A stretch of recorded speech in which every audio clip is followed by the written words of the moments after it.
Здравствуйте.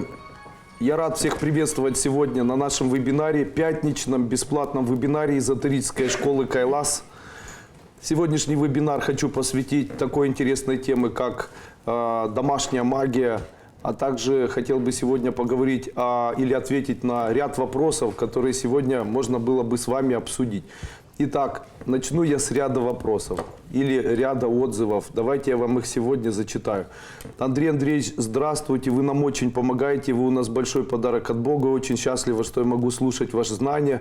Ваши практики и знания здорово помогают, благодаря вам изменила отношения с мужем и со свекровью, и становлюсь мудрее. Вот только неудобно всегда брать бесплатно, ну и так далее, это уже другое. Могу сказать, что в действительности одна из особенностей нашей школы заключается не в практиках. Второе письмо сразу же, вот пока я читал хорошее письмо, тут же есть плохое. Людмила пишет. Я ваш самый тупой ученик, все делаю, но ничего не получается. Или выбрала не ту дорогу, или совсем я тупая. Только вкладываю деньги семьи и профукиваю. Ужас, мне стыдно, потому что верю безмерно во все это. Видите, совершенно два вот таких вот отзыва, и мне вот непременно бы хотелось ответить и на первый отзыв, наверное, и хотел бы прокомментировать и второй отзыв. Я считаю, что особенность эзотерики не заключается в том, чтобы люди выполняли какие-либо эзотерические практики. Особенность эзотерики заключается в знании того, как это работает, и в законах, которые человек нарушать не может. Один из таких законов, который обычно я называю законом персонального тирана или персональной тирании, заключается вот в чем. Очень часто человек не понимает, что развитие его духовного поля заключается в том, что он должен пройти определенные элементы движения. Или в этом поле он должен пройти элементы движения, которые поднимут его до определенного роста. А теперь представьте. Если в моей жизни все очень хорошо, и в моей жизни есть что поесть, где поспать, и я ни к чему не стремлюсь, будет ли у меня развитие? Не будет, правильно? То есть развития у меня не будет. А если что должно произойти такое, чтобы у меня появилось развитие? То есть должен появиться потенциал. Что это за потенциал? Итак, потенциал персональный тиран – это то, что люди обычно получают в своей жизни, и то, без чего человек не может выдвинуться в духовном росте. Что это такое? Нашими персональными тиранами являются те люди, которых мы искренне и чрезвычайно сильно обожаем. Они являются для нас нашими персональными тиранами. В тот момент, когда мы начинаем сражаться с персональным тираном, мы делаем неправильно. Потому что до того момента, пока персональным тираном кто-то воюет, этот персональный тиран хочет издеваться.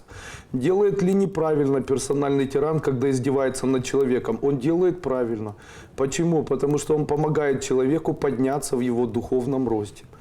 Какой же способ выхода из персональной тирании? Может ли она быть вертикальной или нисходящей или восходящей? Да. Вертикальная тирания – это когда дети издеваются над родителями.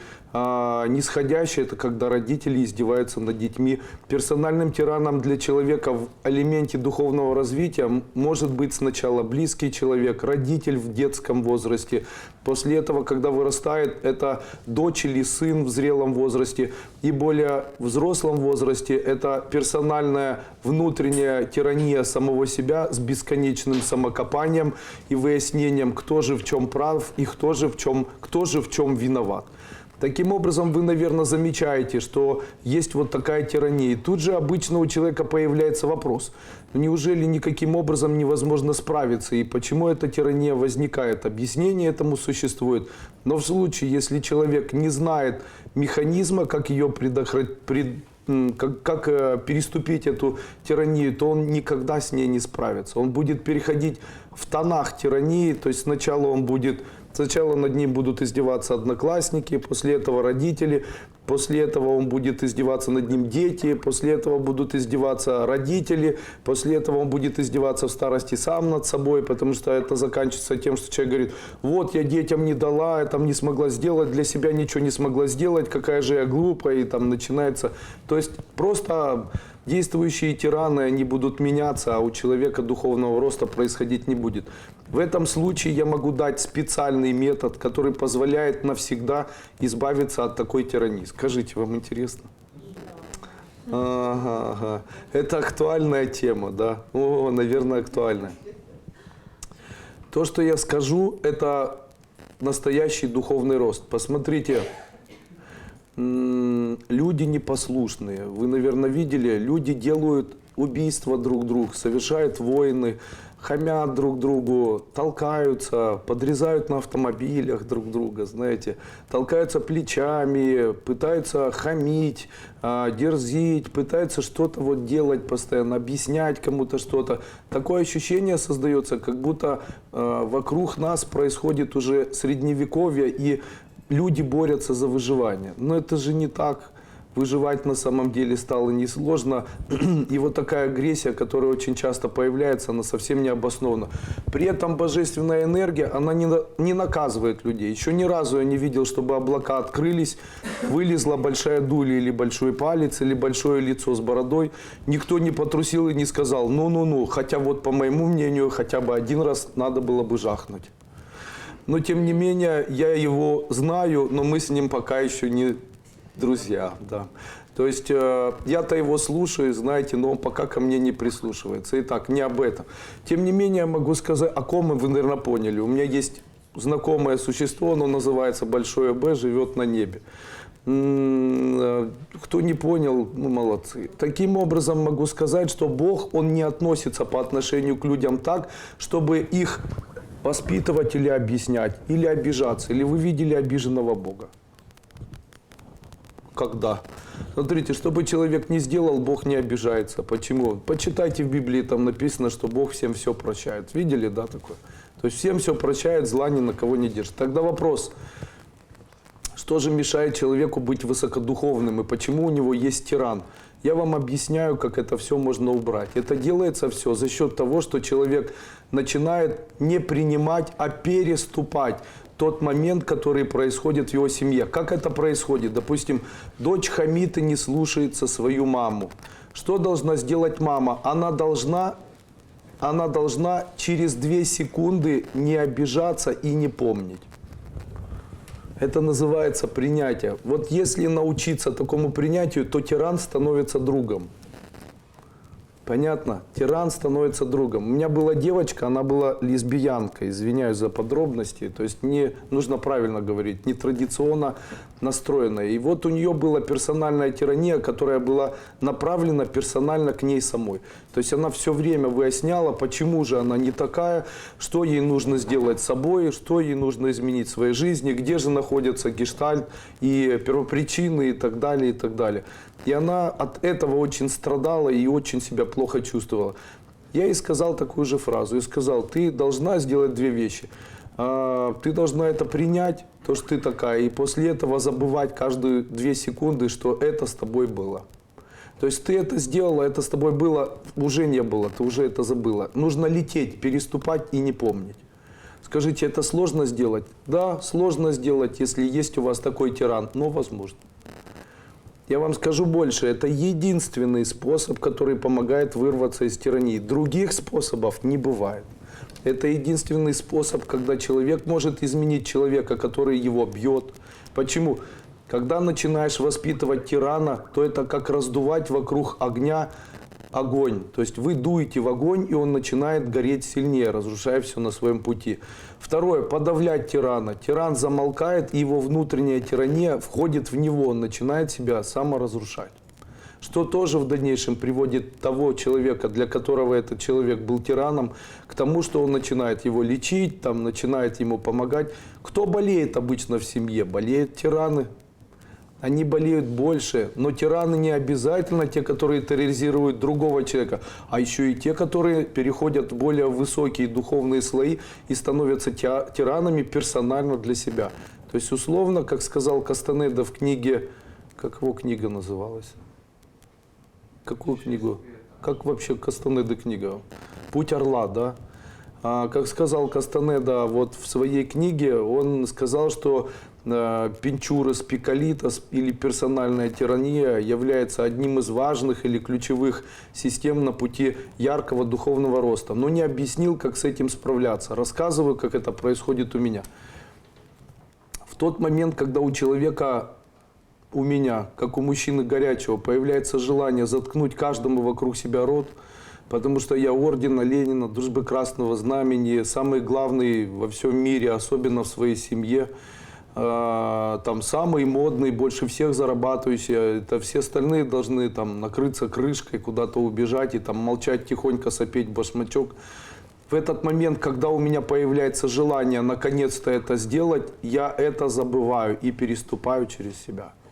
Понимаете, не было никогда такого случая, чтобы в тот момент, когда кто-либо что-либо мне говорит или критикует, или обвиняет, чтобы я себя защищал. Такого не было никогда.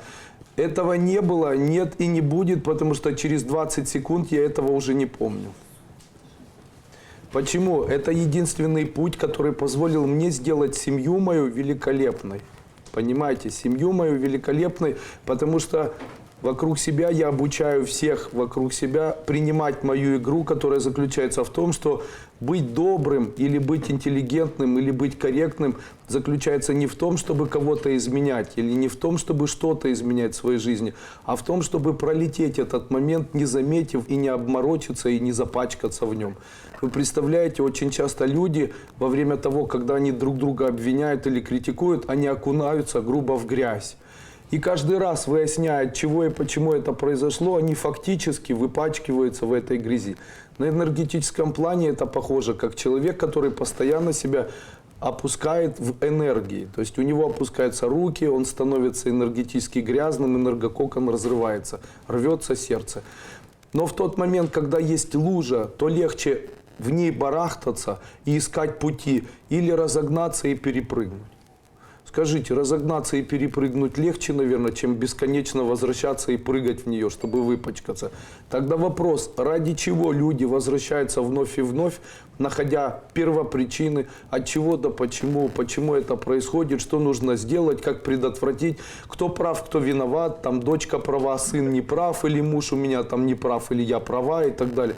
Ради чего это, если этот путь приведет вас к тому, чтобы ваши тона, кто проходил третью ступень, все равно снижались?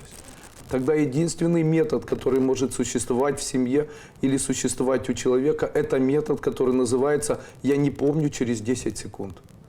Я могу вам сказать даже больше. Леня, если ты будешь клацать, я тебя попрошу уйти. Серьезно, спрячь его или уходи, хорошо? Давай. Или прячь их, или иди. Мне мешает. Ты мотыляешь, а здесь свет, ты создаешь помехи. Поэтому, когда просто неинтересно тебе, иди. Я ж, это добровольно ты пришел сюда. Я ж тебе не говорил, что вот я хочу, чтобы ты был. Не говорил. Пришел, слушай, не слушай.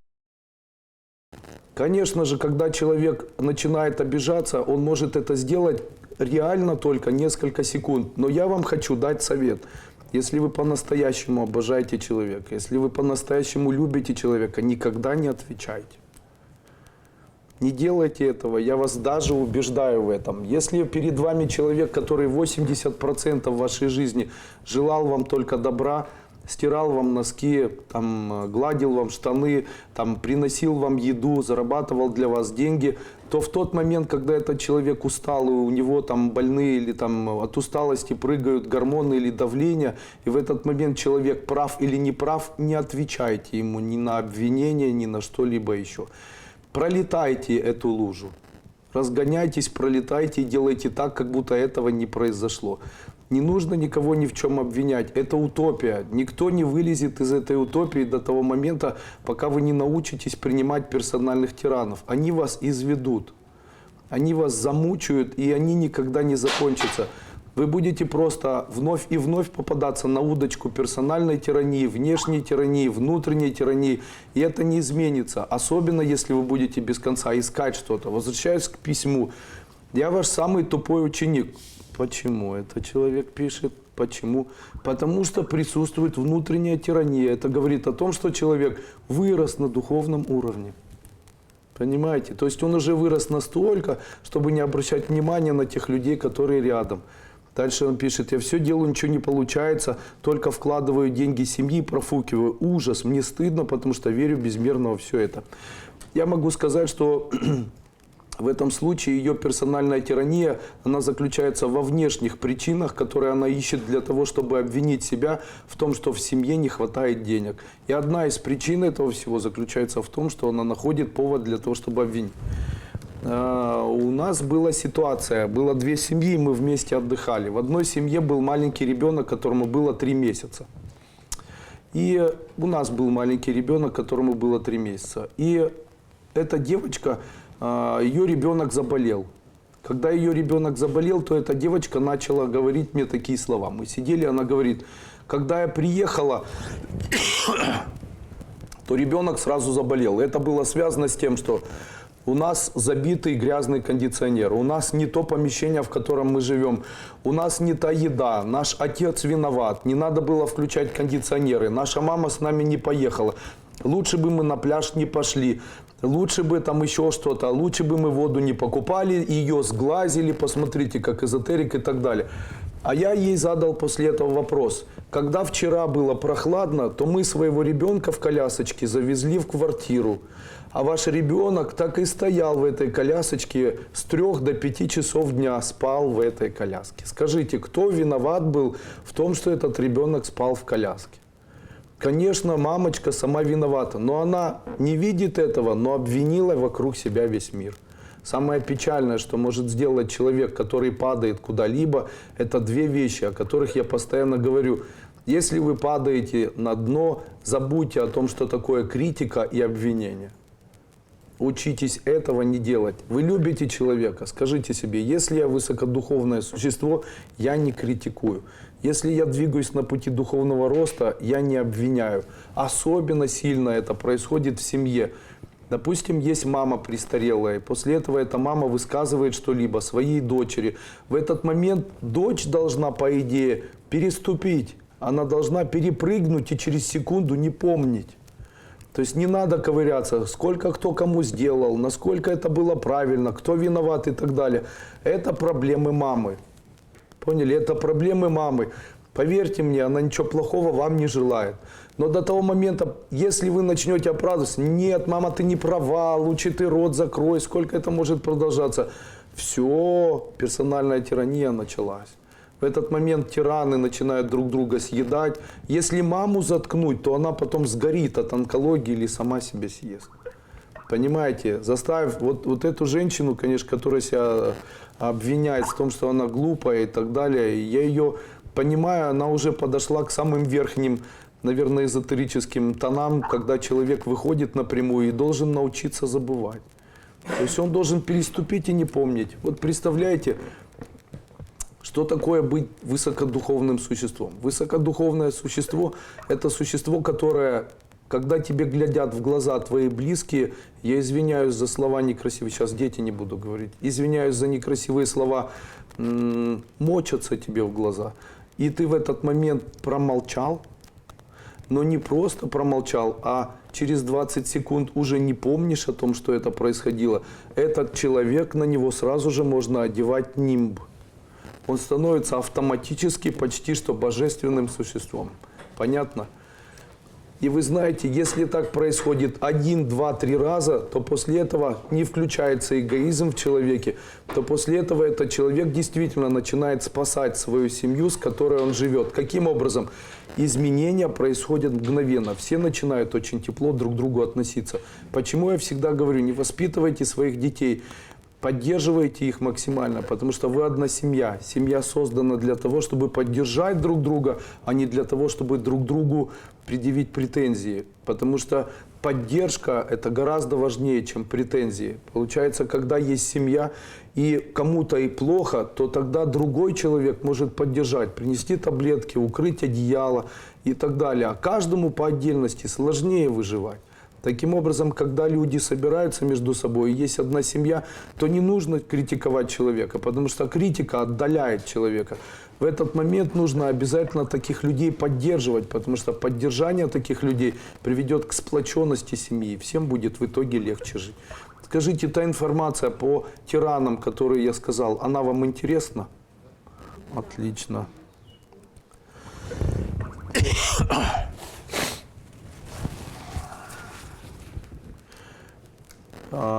Очень хорошо ответила сейчас Элеонора Харенко. Она написала, что это терпимость называется. Смотрите, есть правильное название этому слову. Это нетерпимость. Потому что если вы терпите, то это не принятие. Давайте еще раз я вам скажу. Если вы протерпели и не переступили, то тогда это не принятие. Принять это значит через секунду не помнить. Вот тот, кто написал терпимость, ошибается. Это не терпимость, это принятие. Принятие это значит пролететь. То есть вот он там ляпнул вам что-то, а вы после этого отвернулись и после этого сделали, не думая ни о чем, и после этого как будто этого не было и как будто этого не было вообще в жизни. А если это страшно, растите высокодуховными существами. Вот это принятие, это самый высший пилотаж в эзотерике. Если человек начинает принимать, и он начинает принимать так, чтобы в дальнейшем не возникало состояние, при котором «а я вспомню, а я отомщу, я еще что-то сделаю», при этом человек становится высокодуховным. Это автоматически позволяет человеку и просматривать будущее, и заниматься эзотерикой и так далее. Понимаете? Это автоматический путь. Он самый простой. Он самый простой. И он самый реальный. Можно ли избавить? Я хочу все бросить и уйти от всех, они меня так все заколебали. Нет, в том, что они это делают с вами, виноваты вы. Почему? Потому что вы так искренне обижаетесь, что вас хочется снова и снова обижать. Почему? Когда у меня был маленький ребенок, то один из детей очень красиво плакал. И мне хотелось все время что-то там сделать, чтобы этот ребенок начал кривиться и плакать. Почему? Потому что это внутреннее состояние или реакция человека на эмоции другого человека. Нам нравятся эмоции. Люди как куры, им нравятся эмоции, они любопытны. Таким образом, если мы видим даже плохие эмоции, они нас вдохновляют. Хорошие тоже вдохновляют. Мы эмоциональные существа. Наше сердце удивляется чужим эмоциям. Поэтому, когда человек говорит, ну что ты, какашка, там, закрой рот, то что нужно сделать? Не говорить себе, я какашка, так вот ты какашка. А что же нужно в этот момент? Нужно в этот момент пролететь этот момент. Пролететь. Это знаете, как сделать? Как прыгнуть, как лягушка. Перейти в другую комнату, ни о чем не думать и делать вид, как будто ничего не произошло. Но не только не делать вид, а еще и мысленно полагаться на то, что этого не было. Как? Откройте первую ступень, я об этом рассказываю. Рассматривайте картины, чистите ногти, обгрызайте пальцы на ногах. То есть много есть методов всевозможных, если дотянетесь. Все просто и в то же время сложно. Один из самых сложных методов – это тот метод, о котором я сейчас рассказал вам. Тем не менее, один из самых эффективных, человек никуда не выдвинется. Что же такое заниматься эзотерикой для человека? Заниматься эзотерикой для человека – это научиться выполнять или соответствовать определенным правилам, которые существуют в философской доктрине эзотерики. Одна из основных доктрин эзотерики звучит так. Осознанность заключается в том, чтобы человек устранил в себе два качества. Первое качество – желание критиковать, второе качество – желание обижаться и желание искать первопричины. В этот момент, если человек не ищет первопричины, не обвиняет, не критикует никого, в этот момент он берет ответственность и несет ее за себя самостоятельно. Второе, в этот момент, если ответственность принята этим человеком, именно в этом случае он может надеяться на то, что скоро в его жизни может что-то поменяться. До момента, пока человек не берет ответственность и ищет первопричины, слово «скоро» может не работать.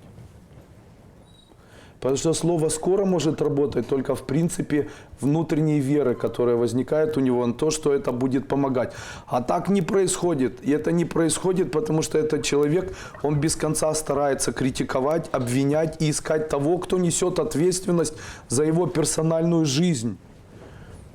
Таким образом, человек не верит, что для него что-то может произойти, потому что он считает, что все вокруг ему чрезвычайно вредит. То есть это вреды, сглазы, порчи, там еще что-то. Не несет человек ответственность. Он не может ставить программы первой ступени, где скоро у меня что-то появится. Почему? Бесполезно делать это. И, конечно же, женщина мне пишет, там, я самый тупой ваш ученик. Нет. не самый тупой. Просто не нужно обвинять, не нужно критиковать и взять ответственность за свою жизнь на себя, за себя. Это как с этой женщиной. Она обвинила всех в том, что ребенок болеет, но не взяла ответственность за это на себя. То есть она не приняла ответственность за свою жизнь. Почему люди хотят обвинять кого-то? Они хотят обвинять кого-то или что-то, потому что они не хотят брать ответственность за свою жизнь на свои плечи. Не хотят. Они говорят, мы не будем. Пусть мою ответственность несут там близкие или еще кто-то. А откуда берутся претензии? Претензии – это нежелание нести ответственность. Но как же, если человек сначала человек считает, что все вокруг ответственны за его жизнь? Это один из нижних тонов. После этого человек переносит ответственность и берет ответственность за свою жизнь в свои руки. После этого он выходит немножечко на более высокий уровень, и после этого живет таким образом, чтобы появилась вера. А вера, она не может быть такой. Почему вера? Потому что мне очень хочется, чтобы скоро у меня что-либо появилось. Вот в случае, если появилось, то оно появилось только потому, что мне хотелось. Но мое желание, оно не электричество, не ментальная энергия, не астральная. Это просто мое желание, которое закрутилось при помощи слова «скоро». Так вот это желание, которое услышал Бог. То есть вот это желание, которое услышал Бог, было возможно только в том случае, если у человека была предварительно взятая ответственность за свою жизнь, переложенная на персональные плечи. Что мешает человеку брать ответственность за свою жизнь и перекладывать ее на свои персональные плечи? Первое, что мешает, это отсутствие радости. Второе, это отсутствие удивления. И третье, это отсутствие, наверное, восхищения. То есть у него не хватает вот такой энергии. Он не восхищается, не радуется. А почему? Потому что радость забирается тем, что он обвиняет себя. Вот я снова обожралась в обед, или я снова там на ночь поела, не радуется. Или отсутствие удивления. То есть вот человек описанный едет, человек говорит, вот, как же вы меня замучили, там снова вы описаны. А он же говорит, о, молодец, надо же, зато тепло человеку. То есть человек воспринимает это с позиции удивления. Это удивление включает некую функцию, которая помогает в дальнейшем сформировать элемент веры. И третье – это состояние восхищения, потому что состояние восхищения позволяет человеку находиться в настоящем моменте. Человек не может восхищаться, вспоминая. Человек не может восхищаться, думая о будущем. Но человек может восхищаться по-настоящему, если он это проживает в настоящем моменте времени.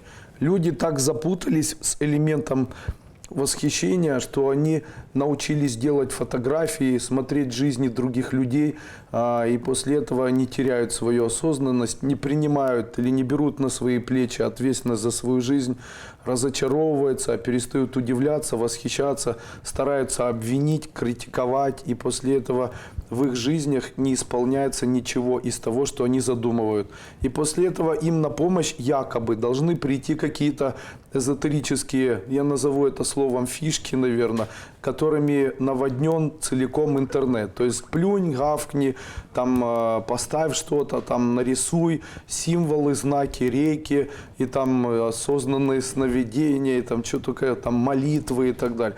После этого человек считает, что кто-то его должен услышать, и что-то в его жизни произойдет. Дудки, ничего не произойдет. Это глухота, это абсолютная глухота, никто ничего не услышит, никто ничего не поймет и ничего не произойдет. То есть там человек начинает придумывать себе врать. Вот я богат, и после этого он себе это произносит 100 раз. После этого, а он не богат, а он беден. Таким образом, человек, который сидит и говорит себе там, с долгом $30 000, я богат, я богат, я богат, я богат, и я счастлив. При этом он не богат, вот он 30 раз себя обманул. 30 раз себя обманул, это очень приятно. Наверное, не очень. Вас обманывали. Когда вы узнаете правду, это неприятно. Ваше сознание слышит ложь. Причем ложь от самого близкого человека к нему, от вас. И после этого вы этому сознанию лжете. Оно кричит и говорит, я больше не могу это слышать. И появляются первые струны депрессии. То есть это вызывает у человека депрессивное состояние. Почему? Такая ложь никому не нужна. После этого открываем фильм «Секрет». или открываем фильм о каких-то чудесах, там Зеланда читаем или кого-либо еще, Ковалева, и там «я богат, я красив, я умен и здоров», аффирмации, которые помогают человеку там выздороветь, мое тело здоровое, я себя чувствую хорошо, что вы все врете, это же неправда.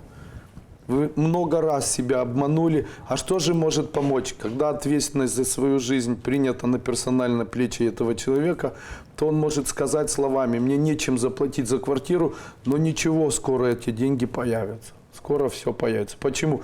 Это и есть элемент доказательства Бога, который существует. То есть в случае, если человек говорит, у меня скоро это появится, то скорее всего, если это появится, то это будет доказательством божественного в жизни этого человека. Поняли? Вы видите, как сложно оказывается заниматься эзотерикой. И человек говорит, нет, я лучше буду мантры читать. Бесполезно. Я прошла 5 ступеней, у меня ничего не произошло. Ну и не должно было произойти, потому что человек садится и говорит, там, ну как у вас получилось? Да, я это все уже знала, но вы это структурировали. Но почему ничего не получится у этого человека? Наверное, уже понятно. Потому что человек уже все знал. Понимаете, уже все знал. Но если ты все знаешь, тогда Бог тебе не поможет быть более умным. Вы что думаете, что люди умнеют от того, что книжки читают? Я хочу вас разочаровать. Я знаю людей, которые в жизни книг не читали, которые сейчас взрослые и которые удивительно разговаривают, удивительно во всем разбираются, и в их жизни все очень удивительно хорошо. Почему? Я обычно спрашиваю, у вас высшее образование или вы кто? Он говорит, никто, вы мне не поверите, пол своей жизни я выпивал, там непонятно чем занимался. Почему? В тот момент, когда человек все знает, Бог не даст ему новых знаний. Когда человек уже все чувствовал, модный очень, тогда ему незачем давать что-то, чтобы он чувствовал. Когда человек все уже знает, все чувствовал и все понимает, то ничего не произойдет. Почему? Не к чему стремиться. Поэтому вот я очень часто говорю эти слова об удивлении. Надо удивляться. Чему? Удивляйтесь новой информации. Какой? Да любой. Когда сегодня мне мужчина написал о том, что я какашка, я был удивлен. Я говорю, надо же, спасибо. Почему? Ну, я такое отношение к себе тоже рад видеть. Почему? Это удивляет меня, но я это переступаю. Даже не переступаю, обижаясь. Я ему не писал, почему вы решили, из-за чего это произошло и так далее. Его это разочаровывало, и он начинал писать, ну, что ты там нах был, там, сколько там лохов развел уже и так далее. После этого я удивлялся и после этого блокировал этого удивительного человека. Почему? Потому что здесь одна особенность. Я не воюю, если кому-то интересно. Вот смотрите, в моей жизни были 2 типа людей. Одни люди приходили, занимали очень большое количество времени, и после этого эти люди в дальнейшем создавали скандал. Для выяснения этого скандала нужно было мое личное присутствие. Эти люди конфликтовали, я решал этот скандал. И в этот момент я не принимал других людей. После этого я понял для себя, что в случае, если где-то у меня появляется скандал, то я его просто убираю. Каким образом? Я убираю этого человека из своей жизни.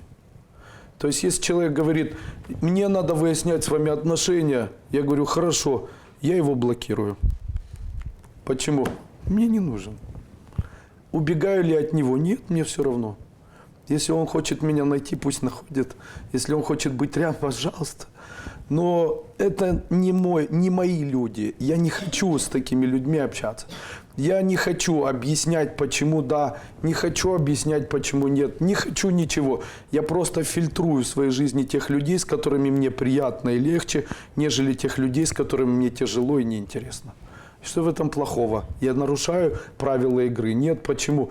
Потому что, когда вы вновь и вновь начинаете общаться с людьми, которые вам не интересны, которые вам противны или которые вам не нужны, вы вновь и вновь делаете так, чтобы эти люди стали вашими персональными тиранами.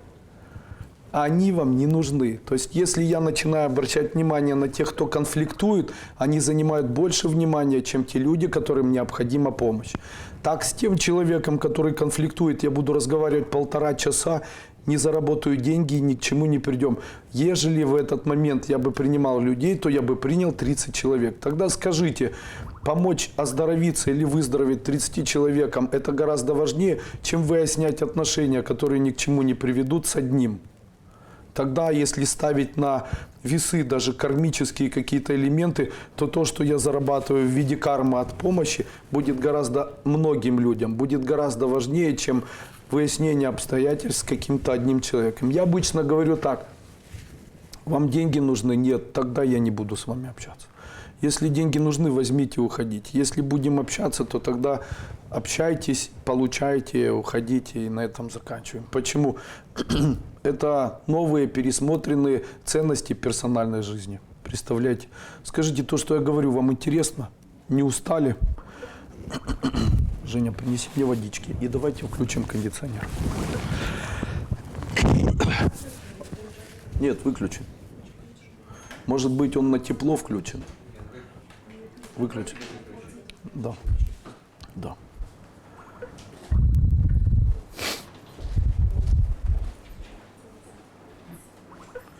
У меня дилемма. А если человек и заботится, и любит, но изменял, просто переступить и забыть? Да. Потому что то, что он изменял, это ваш это ваше душевное страдание, это персонификация в себе персонального тирана. Понятно? Вы нашли в себе персонального тирана, который в виде воспоминания. Это воспоминание, оно вас будет уничтожать. То есть вы должны принять решение. То есть я принимаю решение либо не жить, либо забыть. Так не может быть, что все время вспоминать. Тогда вы тоже являетесь персональным тираном для этого человека, потому что он сделал 1 раз, а вы вспомнили 100 раз. Скажите, что страшнее, 1 раз сделать или 1000 раз вспомнить? Давайте я скажу. Страшнее 1000 раз вспомнить. А женщина, которая 1000 раз вспомнила, она страшнее того мужчину, который 1 раз изменил. Или женщина, которая 1 раз там совершила неправильный поступок. Если человек живет дальше, то тогда уже как бы само по себе подразумевает, что нужно перелететь и жить, и не вспоминать. Будете вспоминать, он будет или она будет изменять и шляться, и там что угодно делать. А еще, вы верите в то, что у каждого человека есть собственный путь? Иногда этот путь звучит так. Вот есть же люди, они разные. Есть же люди, они разные. Среди разных людей есть люди, которые однозначно не хотели изучать литературу, старались всеми силами конфликтовать с окружающим миром. И выработали в себе стратегию, при котором они считают, окружающий мир – это либо доильная корова, либо окружающий мир – это бесконечная война, в которой нужно без конца защищаться. То есть они не воспринимают мир – это как бы элемент Создателя, где каждая пища, которая дарится Богом, должна быть принята человеком, где каждое событие может быть приниматься человеком, и это не тирания этого существа. Естественно, такие люди начинают жить, и они живут в своей тарелке. В этот момент в их тарелку попадает другое существо, и это существо, оно может быть совершенно другим. В случае, если эти существа друг друга не приняли, и кто-то из этих людей вот не может изменяться, заставляя одного человека становиться таким же, а этот человек протестует, то единственный выход решения этой задачи, вот такой сложной, это однозначно невозможность друг с другом существовать. Почему? Если перед вами находится тиран, который очень сильно пьет, и вы, та женщина, которая совершенно не употребляет, находитесь рядом с этим человеком, то у вас без сомнения будет хорошая, счастливая жизнь, если вы начнете вместе употреблять. В случае, если он тиран. В случае, если тиран вы, то вы его должны допилить до той степени, чтобы он перестал выпивать. Почему? Вы его должны сжечь своей энергией так, чтобы у него появились язвы, там холецистопанкреатиты, какие-то там дырки в голове, чтобы его там ноги порвали, голову на узел завязали. То есть что-то такое должно произойти, и это 100% обязательно произойдет. То есть кто из тиранов победит? То есть это два враждующих племени, где кто-то кого-то должен... Она говорит, несколько лет назад он изменил, и она до сих пор помнит. Это же ужасно. Я представляю, сколько человек тиранит себя этим. Есть такой анекдот. Два монаха идут, и один перенес женщину через лужу. После этого они шли до вечера, один другому говорит, я с тобой всю дорогу не разговаривал, потому что мы давали обет к женщинам не прикасаться. А ты же к ней прикоснулся, и ты нарушил. Он говорит, ну так это было 8 часов назад. Говорит, ну так а что от этого? Ну так я ее за 1 секунду перенес, а пока мы шли, ты 800 раз или там 8 часов об этом думал. Ты, получается, больше сделал, чем я. То есть ты себя ранил гораздо больше, чем я один раз. Он один раз изменил, а вы его клюнули 100 раз, себя 500 раз, и не даете себе спокойно жить. Помутнение было, тестостерон заиграл, знаете, у каждого бывает. Знаете, женщин, вы не понимаете, женщины коварные существа. Мужчины при этом, они вообще видят голую... Дети здесь. Они видят голую руку, и после этого у них поднимается тестостерон. Чем сильнее поднимается тестостерон, тем меньше мужчина начинает понимать. Почему? Все опускается вниз. Сверху вниз пути все сдвигаются не туда. Референтный индекс сознания исчезает. Таким образом, мужчина в этот момент ничего не понимает, а женщины коварны. Вы напрасно смеетесь. Я это говорю как мужчина, понимающий женщин.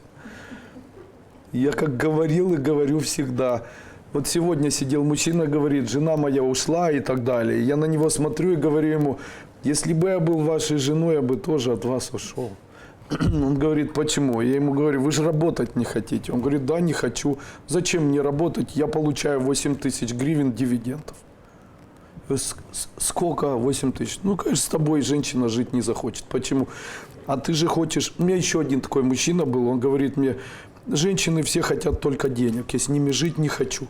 Я ему сказал такую фразу, а у тебя жена красивая? Он говорит, ну нет, там, я говорю, она хорошо одевается. Он говорит, ну не очень. Я говорю, ну конечно, но ты хочешь, наверное, жить с красивой женщиной, да. А ты хочешь, я тебе сейчас в интернете включу, сколько стоят волосы, макияж, сколько стоит косметика, красивая одежда. Ты когда-нибудь над этим задумывался? Что красивая женщина – это прежде всего огромные вложенные суммы. Ты хочешь красивую женщину, как я своему сыну вчера говорил.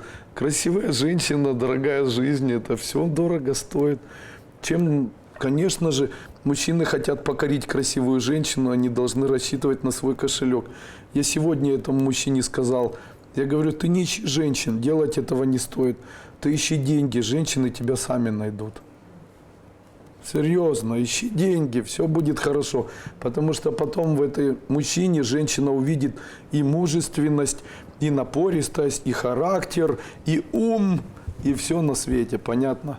А там самые страшные мужчины, это мужчины соплежующие из рода Ананьевых, понимаете, которые на самом деле ничего не хотят делать в жизни, не хотят даже познакомиться с кем-то, не хотят предпринимать что-то. Они находят возможность обвинять всех вокруг, но при этом обладают очумелой способностью считать, что они самые важные и что в них должны влюбиться самые красивые, и они должны их полюбить за дрявые дырки в трусах и за особенность выделения их потно-марлевой системы, знаете. После этого я, конечно, на это все смотрю и понимаю. Естественно, нет, я говорю правду.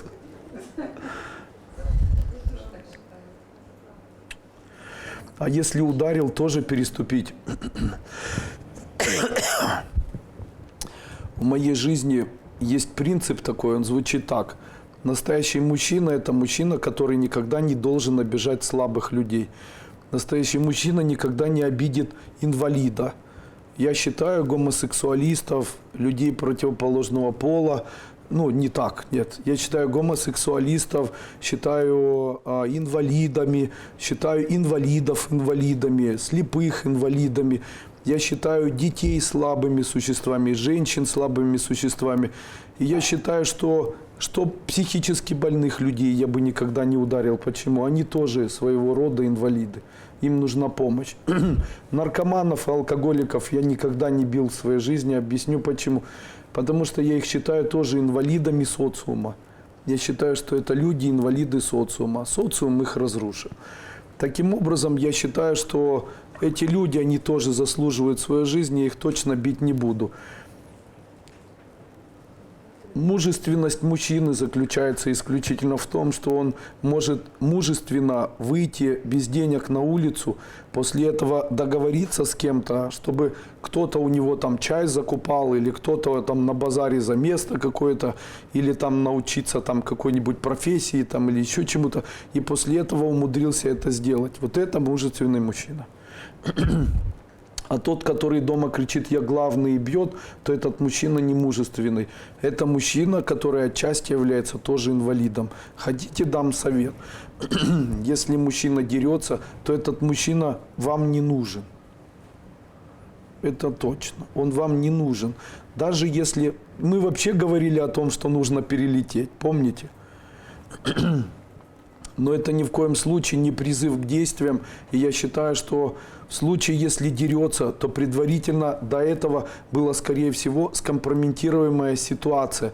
То есть женщина, скорее всего, обвиняла или, скорее всего, критиковала. То есть просто так никто бы не делал этого. Или психическая болезнь. Если мужчина был или женщина была скомпрометирована, то есть женщина ждала, он не ехал, женщина там ожидала, он не звонил, выключал телефон, приехал в 3 часа ночи, там с запахом, при этом она ждала его до 3 часов ночи, там беременная на 2-м месяце, при этом начала его оскорблять там, и так далее, начала кидаться на него, или он начал на нее кидаться, то в этом случае нужно рассмотреть вопрос семьи вообще. Есть ли возможность дальнейшего доверия, есть ли возможность вообще дальнейшего совместного проживания. Я считаю, что это нужно ставить прямо на первое место.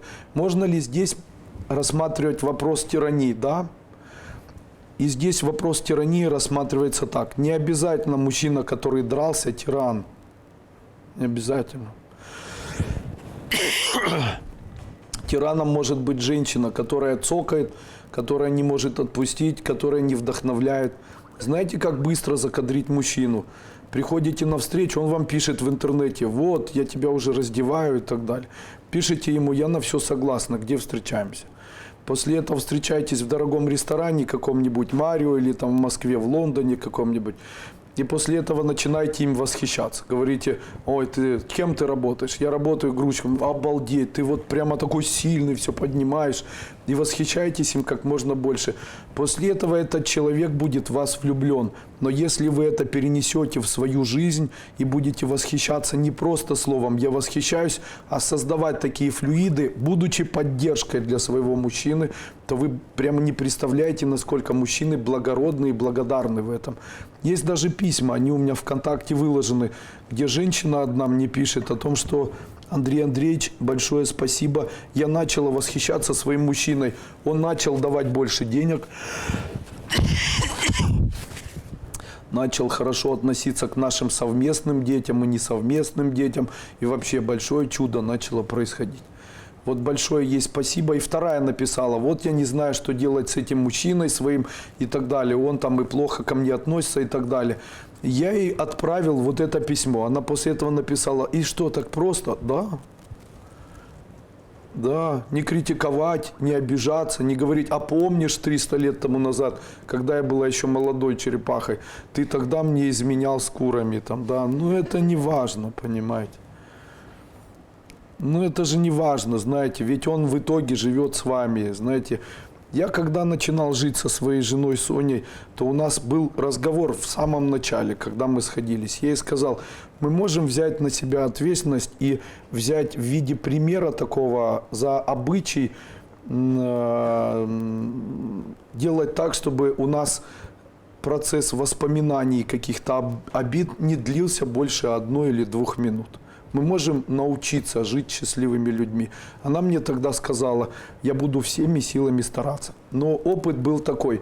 Вы представляете, у нас совместные деньги, допустим, совместный счет. И после этого я прихожу домой, а я полуздоровый психический человек. Почему? Я очень загораюсь сильно. Знаете, если я загораюсь, то мне не нужно на послезавтра. Я хочу сейчас, через 2 минуты, чтобы уже все было. И вот когда я загорелся, я не перегораю, у меня это очень долго длится. И вы представляете, я прибегаю домой и говорю, мне надо $15 000. Она говорит, ну хорошо. После этого я прибегаю, говорю, еще 30, а это на что? Будем патентировать все. Хорошо, на тебе еще 30. Я еще хочу денег, еще на денег. А это для чего? Будем это делать. И потом это дошло до того, что можно было бы не делать, но я это делал. И она говорит мне всегда такие фразы. Она говорит, то, что ты считаешь нужным, все верно. Почему? Я ее обожаю. Я вам говорю это серьезно. Эту женщину обожаю. Почему? Она больше 1 минуты на меня никогда не обижалась. Почему у меня успешный бизнес? Моя женщина на меня больше 1 минуты ни за что не обижалась. Никогда. Мы живем уже вместе несколько лет, у нас совместные дети. У нее от первого брака сын, он не родной мне сын, так кажется, хотя он на меня похож, он мой родной уже. Когда это все происходило, я задал себе вопрос, ты расстроен или наоборот доволен от того, что у тебя есть еще 1 сын? Лично я доволен. Почему? Не надо было вставать ночью, не надо было его на руках носить, а вырастет, помощником отцу будет. Поэтому я постоянно ему поддерживаю. Вот он сегодня шел, я говорю, для меня большое счастье, я тебе там молодец, я тобой горжусь, там, давай, молодец. Почему? Потому что я считаю, что если с тобой живут дети не родные, то ты должен к ним относиться лучше, чем к родным. Они должны быть любимее. Почему? Потому что это дает тебе возможность вырабатывания в тебе высокой духовности. Понимаете, я могу сказать, что для меня вот этот ребенок, он стоит на 1-м месте, даже перед моим родным сыном, перед моими родными дочерями, понимаете. И не было такого момента или такого дня, чтобы я обижал этого человека. Я вижу в нем поддержку, опору и считаю его роднее, чем даже мои родные дети. Представляете? И я считаю, что это как у Ангелины Джоли и Брэда Питта. Помните, их уже никто не вызывал, и там никто не хотел с ними снимать кино. Что они сделали? Усыновили 2 детей. Почему? Если эзотерический закон, если ты к приемным детям относишься лучше, чем к своим собственным, то получаешь это вполне обоснованно в виде огромного количества финансового прихода. Понятно? Эзотерические законы.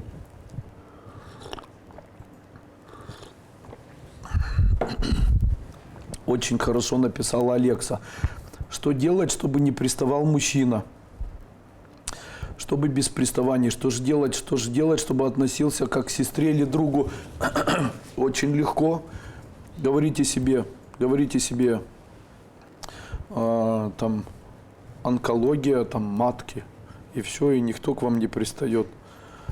Ничего в этом не произойдет, если вы это человеку скажете, и он вам поверит, то тогда это будет гарантия отношений, где никто ни к кому приставать не будет. Отлично, скажите, да, я согласна на все, но у меня болезнь, я пока не вылечусь, у меня там болезнь такая, лучше о ней не разговаривать. Но вот я ее когда вылечу, а сколько будешь лечить? Ну, лет 10 еще осталось. Мужчине по-другому не объяснить. Я вам говорю это серьезно, не объяснить. То есть, если там не болезнь, то почему же нет? Невозможно не объяснить. Если ты не больная, тогда ты не... Почему, да. И тогда невозможно. Если болезнь, понятно. Я когда-то ехал в поезде с алкоголиками, которые ехали из Донецка. 5 огромных мужчин в купе. Мне нужно было в Москву ехать, и мне вожатый этот в купе говорит... Посидите пока в 25-м вагоне, ну, в 25-м купе. А говорит, там сейчас люди выйдут, и вы через 2 часа сможете перейти, и я вас там куда-то положу. Я говорю, хорошо. Захожу, а там люди сидят, курят, тушат об стол сигареты и пьют водку под шашлыки. И они, о, Коля, заходи. как будто я их знакомый.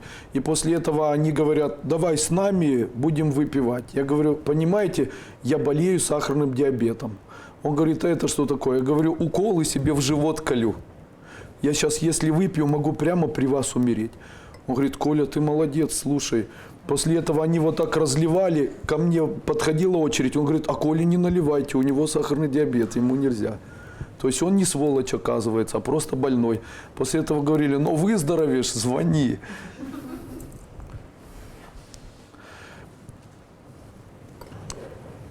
Смотрите, очень хороший вопрос задал сейчас человек.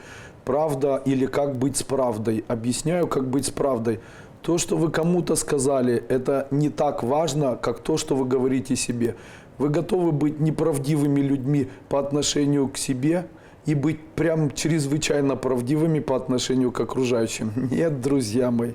Высокая духовность, она начинается с середины вас. Поэтому, когда вы будете лгать на улице, это не так страшно, чем... Вот смотрите, что было лучше для моего физического тела? Напиться с донецкими шахтерами или все-таки не напиться с ними? Знаете, там потом все плохо закончилось. Они ночью друг друга разрезали ножами, их там вывозили с милицией. Ну, конечно, они ехали там куда-то зарабатывать и на последние деньги напивались. Естественно... Ну, я сам был тогда не лучше, скорее всего, раз попал в их такую, наверное, структуру. При этом могу сказать, что вот если бы я с ними начал, то тогда, скорее всего, возможно даже, не сидел бы сейчас на этом месте и с вами не разговаривал. Я могу сказать, что там был путь, вот он конкретно выбирал человека, вот, допустим, меня, на то, насколько я могу быть, ну, юрким, наверное, еще каким-то. Я могу сказать, что вот такая ложь, она разрешается. Если ложь сохранила жизнь, то пусть такая жизнь будет. Можно жене не рассказать. Или мужу не рассказать. Почему? Если уже мужчина такой, я извиняюсь за слова, идиот, что он ищет то, что дома может получить бесплатно, где-то за деньги, то я могу сказать, что такой мужчина мог бы не рассказать. Понимаете? И женщина могла бы не искать. Знаете, очень интересные такие фразы. Если женщине не искать, а мужчина... Если женщине и мужчине не искать, и женщине и мужчине друг другу доверять, то даже если и не рассказывать, то даже если что-то произойдет, то оно произойдет так, как будто ничего не произошло. Ведь он все равно пришел к ней. Он же не изменил и не остался у этой дамы, не начал с ней жить, да. Он же пришел домой, а это говорит о чем? Что вы самая обаятельная и привлекательная, а не она. А она непонятно какая. А о чем это говорит? О том, что он слабосердечный, и что нужно одеть ему на шею поводочек, еще его и так далеко от себя не отпускать. Сейчас есть телефоны такие, там связь такая, где можно видеть человека. Звоните, говорит, включи камеру, покрутись вокруг себя. И так каждые 2 часа. Все. Начало жизни совместной, да.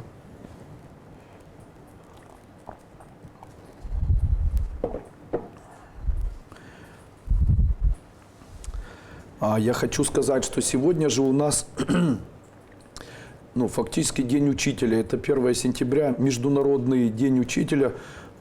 Ну, я считаю, что это праздник не только мой. Почему? Не было бы учеников, не было бы учителя. Не было бы учителя, не появились бы ученики, знаете, и так далее. Поэтому, раз меня не умудрился никто поздравить, то я хочу поздравить тех, без кого бы меня, наверное, здесь не было. Поэтому я хочу всем людям, которые у нас никогда еще не проходили 1-ю ступень, сегодня ее подарить. О, спасибо. Поэтому каждый раз, когда сейчас эта акция будет длиться до 10 сентября. То есть до 10 сентября вы можете написать письмо прямо вот здесь в ютубовском или под ютубовским этим вебинаром или на нашей странице и написать: я хочу получить в честь 1 сентября по акции 1-ю ступень бесплатно. И мы с удовольствием ее вам подарим. У нас есть Александр Анатольевич Клименко, Павлович Клименко, Александр Павлович Клименко. обращайтесь к нему, он служба поддержки, он вам отправит в случае, если у вас этого семинара нет.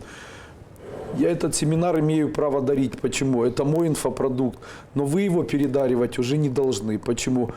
Потому что это мой вам подарок. Я для того, чтобы его подарить, не сэкономил, а наоборот, недозаработал $200. А вы, когда просто так подарите, то вы фактически у меня своруете. Ну, это ж не сильно честно. Один подарил, потому что он хотел подарить по $200, а второй подарил, потому что он у меня эти $200 своровал. Правильно? Так уже нехорошо. Можно ли на одну на всех? Конечно, на всю семью можно. Лиза Гурамишвили пишет: учитель, поздравляем, вы самый крутой. О, я пролетел над этим.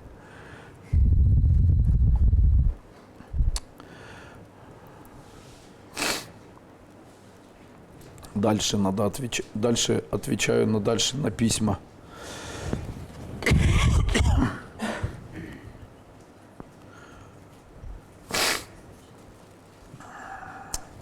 Мне нравятся люди, которые пишут или которые говорят: я прошла 4 ступени, я прошла 5 ступеней, но в моей жизни ничего не изменилось, все не так и так далее. Я обычно говорю одни и те же слова. Возвращайтесь и проходите первую ступень еще раз. Почему? Вы найдете ответы на вопросы. Когда вы проходите ступени вновь и вновь, Оксан, выключаю. Когда вы проходите ступени вновь и вновь, то вы обращаете внимание на то, что находите что-то для себя новое. Как бы новые пазлы складываются в новые совершенно невидимые миры. Я считаю, что это правильный подход к этому всему. Вообще я считаю, что если на улице идет дождь, на душе скребутся кошки, и вам ничего не светит, или светит, не дай бог, что-то вообще нехорошее, включайте первую ступень, берите 4 пирожных и смотрите в наушниках. После этого начнете и улыбаться, и начнете и сразу же находить ответы на все. Я писал первую ступень определенным образом, она иносказительная. Эта ступень, она очень необычная, потому что в ходе произнесения своих слов я использую определенный язык, который очень непонятен. Вот этот определенный язык, его каждый человек в зависимости от того, насколько он духовно растет, слышит по-своему. Представляете, по-своему. Поэтому и первую, и 7 ступень можно прослушать несколько раз, и вы будете в шоке от того, насколько вы другие. К этому нужно подходить как спортсмен, который пришел в школу и говорит: я хочу участвовать на Олимпийских играх. Ему говорят: для того, чтобы участвовать, ты должен пробежать 3 километра быстро. И вот он без подготовки пробегает там за несколько часов. И говорит: это тяжело, очень мне далось. Ему говорят: если ты будешь пробегать постоянно, то, скорее всего, станешь олимпийским чемпионом. То же самое с этими ступенями. Вы представляете, они так устроены, что неважно разрывать эти узлы. Да неважно и чакры открывать, неважно. Важно эти знания, которые человек может как бы в себя внедрить. Он принимает эту философию, он готов к этим знаниям, он готов. А вот эти все механизмы уже, там это туда крутится, это туда, это чтобы все остальное залепить. Понимаете, все остальное залепить, потому что все остальное, оно не такое важное. Ни мантры не важные, ни техники не важные, ничего. Философия стоит на первом месте. Уже есть рейки со своей неправильной философией. Там дарите окружающему миру любовь. Что уже стали как совершенно голодные и нищие. Да? Почему? Помните, я говорил, любовь, куда или кому течет любовь, туда текут и деньги. Помните, я говорю? Таким образом, если к вам любовь течет, они текут и к вам. Как сейчас эзотерически зарабатывают? Я вчера смотрел Смирнова Ольга, Смирнова Лиза. Ага, Смирнова Лиза. Семинар собрала в интернете людей. Это не критика ей, она просто знает, что она делает. Правдина собрала в интернете людей и после этого говорит: а теперь давайте отрабатывать практику, будем отрабатывать проявление любви по отношению ко мне. Я ее поздравляю, она собрала с этих людей всю энергию денег. Представляете, и после этого просто напишите: я люблю Наталью Правдину. И после этого там они начали: мы любим вас, Наталья Правдина, любим. Капец вообще. Наташа стала мгновенно богаче. Представляете, это же неправильно. Это, и она, скорее всего, об этом знает, раз заставляет это делать. А сейчас Рейка начинает дарить любовь, там, этого, ну, там, любого сейчас Трехлебова смотришь, давай любовь, Левашов любовь раздаривал, и там куча всего. После этого самое несчастное сословие, которое сейчас образовалось у нас в мире, это сословие людей, которые прошли эзотерические практикумы, занимались по 6 лет и оказались ни денег, ни семьи, ни здоровья и чувствуют себя еще и очень плохо. Кому я отношу или кого я называю эзотериками? Все религиозные направления – это эзотерика. Христианство – это эзотерика, православие – это эзотерика, католицизм – это эзотерика, ислам – это эзотерика. Все, что дает, все, что говорит, что есть вера во что-то, это все эзотерика. Но эта эзотерика не работает. И она не работает, потому что вы знаете, как устроена сама система. Человек не берет ответственность за свою жизнь, уповает на что-то, и ему на слова его и просьбы ничего не будут давать. А как устроены церкви? Церкви устроены так. Церковь – это вообще прообраз ада. Человек заходит, там дым от кадила, как будто огонь вокруг горит. При этом человеку нравится, потому что дым этот завораживающий, манящий. Как в аду, знаете, потому что там искушение еще и в виде дыма. Вокруг свечи, и человек в черном, знаете, никакой радости. Заунывные песни, похожие на вой и поклонение давно разрубленным на частям святым мощам. Понимаете? То есть это как настоящий сатанизм. Получается сатанизм в чистом его виде. То есть культивация, давайте помолимся искусителю в словах, да не введи меня во искушение, чего делать нельзя. Почему Бог искусителем не может быть? В словах там Иисус Христос воскрес, а все остальные не воскресли. А почему они не воскресли? Они стали святыми, но не воскресли. А раз люди стали святыми и не воскресли, то после того, когда придет, допустим, суд какой-то, то эти люди, они не будут гореть в аду. Но это значит, что они до того момента, пока еще не произошло вот это, ну как бы в христианских канонах, наверное, суд этот не произошел, они находятся в мире мертвых. Вы с этим согласны? Они находятся, как и все мертвые. Поэтому поклонение святым – это поклонение напрямую мертвым людям. Хотите кому-то поклоняться, поклоняйтесь хотя бы Иисусу Христу. Он воскрес. Все остальные умерли. И поклонение отрубленным, засушенным частям, закопанным в землю, это я говорю о Киево-Печерской лавре, с крестами на церкви, с коптильней в середине и с похожим адом или прообразом ада, с молитвами, которые говорят «моя молитва искусителю», с батюшкой, который похож на черта, знаете. И ну, похоже на козлов, скажите, похоже ведь? Мне лично похоже.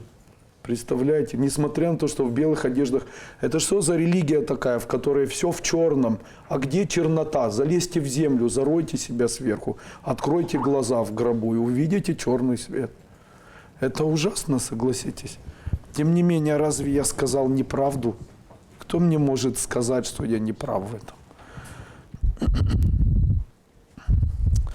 Мне очень нравится вопрос Ольги Леус. Она написала, что вы можете сказать о ведах. Давайте я скажу словами Википедии. Веды. Давайте я скажу словами Википедии и буду с вас смеяться сейчас. Итак, веды. Веды. Давайте я вам прочитаю. В санскрите веда обозначает учение. Сборник самых известных священных писаний индуизма на санскрите. Услышьте, что я вам сейчас прочитал. Веды – сборник самых древних священных писаний индуизма на санскрите. Сюда входят Ригведа, Яджурваведа, Самаведа и Адхарваведа. Это веда заклинаний, веда гимнов, веда жертвенных форм и веда песнопений. Другой веды не бывает. Понятно? Не бывает. Скажите, вот та культура, мы ведические славяне. Давайте я прочитаю еще раз. Веды – это сборник древних священных писаний индуизма на санскрите. Скажите, есть священные писания индуизма на санскрите, где сказано о русских людях? Да ладно. Это почему вдруг это появилось? Тогда я готов первым получить Нобелевскую премию, если вы мне такую книгу дадите. Все то, что говорят сейчас веды, все полная чушь. Это неокультура, высосанная из пальца, которая совершенно никакого отношения ни к какой ведической культуре не имеет. Кришнаиты больше ведическая культура даже. Почему? У них там используется самоведа и конкретно текст это Арджуна с Кришной, там война там какая-то и так далее, которую в свое время преподобные там, я не помню, как фамилия была, Да, Махабхарата, да.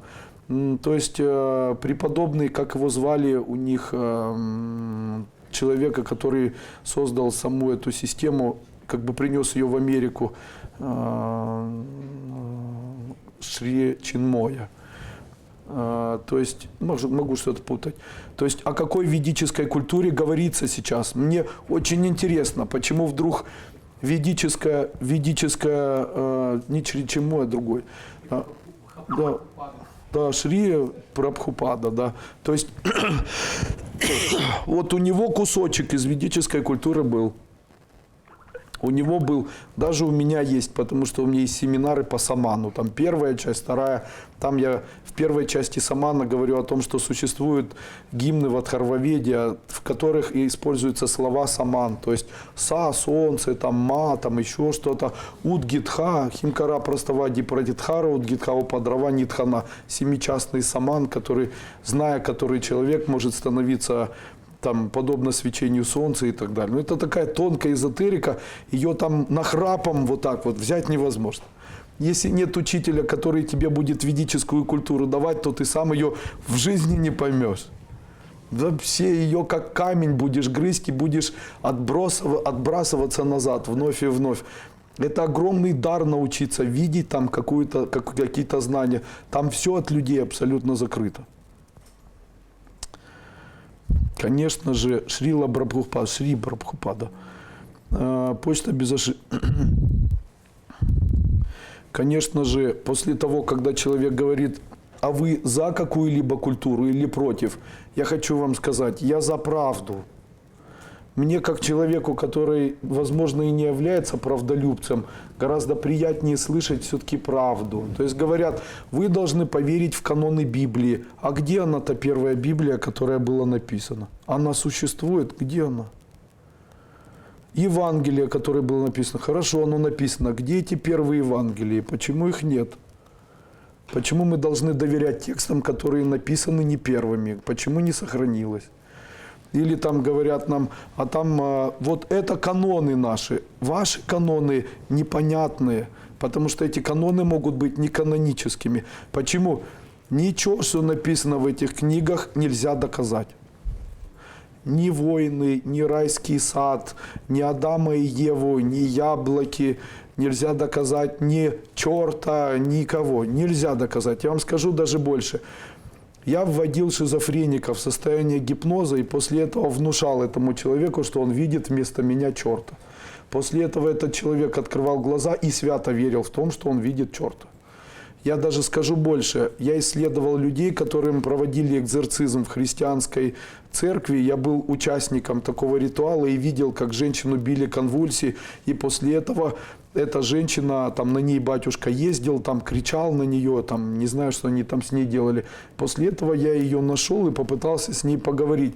Она не пошла навстречу ко мне, потому что она человек конкретно не в себе. Я разговаривал с мамой. Мама по совету своей знакомой отдала ее в церковь, где каждый день по 2,5 и 3 часа батюшка ей внушал о том, что в нее вселен дьявол. Он ей внушал, потому что перед тем, как он должен был выйти, он должен был бы сначала там появиться. А для того, чтобы там появиться, должен был кто-то об этом сказать или научить. Если бы она этого не знала, то этого бы ничего не происходило. Знаете, есть сейчас такой эзотерик, у него есть такой метод, называется волновой метод бесконтактного боя. И этот человек садит людей и говорит, вы должны научиться чувствовать коленями потоки энергии, чувствовать руками потоки энергии. После этого говорит, там вот так машет руками и говорит, почувствуйте. И вот ученики, вот он машет на них, они отклоняются. Машет на них, он отклоняется, они отклоняются. Потом коленами машет, они колени отодвигают. А потом он их в круг так поставил, стал посредине и говорит, ну что, посражаемся, кто на меня нападет. И после этого они выбегают, он делает движения такие, они падают. Почему? Он это им внушил. Он их научил падать в тот момент, когда он делает эти движения. Понятно? И нету тут никакой магии, к сожалению. Это обыкновенная, описанная очень давно, вербально-гипнотические сессии с суггестией. И это все известно уже давно, с 1821 года, с первых публикаций Райха, понимаете, об этом всем было известно. Андрей Андреевич, смотрите, сегодня внести пожертвование, есть кнопка, вот она. Если хотите поздравить Андрея Андреевича, то не нужно писать, что мы его любим. Хотите отправить деньги мне в мою жизнь, просто внесите пожертвование. Хочу получить подарок первую ступень через 1 сентября. Ребята, пишите на info@sobaka.guru и сейчас остановитесь, Александр Павлович Клименко отправит вам e-mail свой. Сейчас Юрий Александрович Кинзера, конечно, наверное, сидит и говорит, да ну что ж такое, этот Дуйко снова не дал мне заработать. Юрий Александрович Кинзера, вот кнопка здесь. Юрий Александрович Кинзера, я, конечно, перед вами, как у человека, который больше всех зарабатывает у нас в партнерской программе, вынужден персонально извиниться. Но не получится на протяжении 10 дней зарабатывать на продаже первой ступени. I'm sorry. Бывает и так. Андрей Андреевич, скажите, пожалуйста, что вы думаете о школе с вальдорфском и о вальдорфской методике? Я очень хорошо знаком с вальдорфской методикой. Ее специфика заключается в том, что считается профессор Вальдорфского университета, я не помню, как его фамилия, он придумал создать такую систему, при которой одному ребенку должны давать один предмет длительное время, потом переключать его на изучение другого предмета, потом изучать другой предмет и так далее. Причем очень большое внимание уделяется моторике, то есть мышечным каким-то запоминающим процессам и так далее.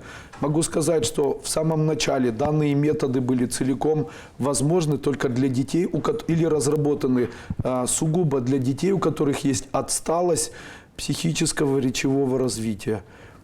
Обыкновенным детям, у которых нет таких отсталостей, данные методики не подходят. Детям вашим будет скучно, они не научатся ни писать, ни читать, ни нормально развиваться, и это будет им неинтересно.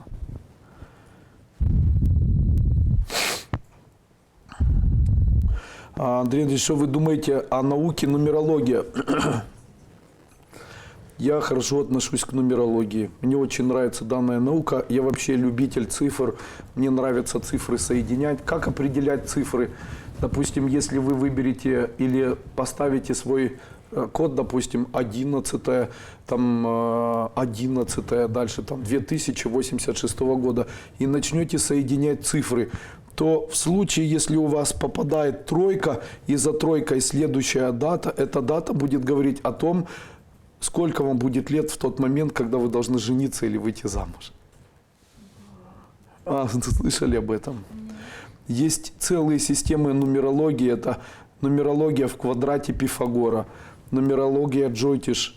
Вот я это все могу преподавать. У меня есть целые курсы, я его, скорее всего, когда-нибудь дам. Особенно все, что касается составления нумерологических пентаклей, которые вот вы у меня покупаете. Ведь интересно понимать, почему там 9 делений, или 12, или 24, а я об этом всем могу рассказать.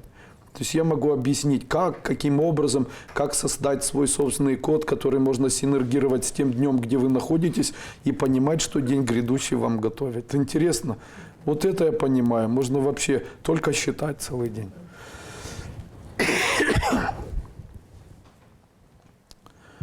В Израиле приобрела статуйку в магазине. Она у меня в книжном шкафе.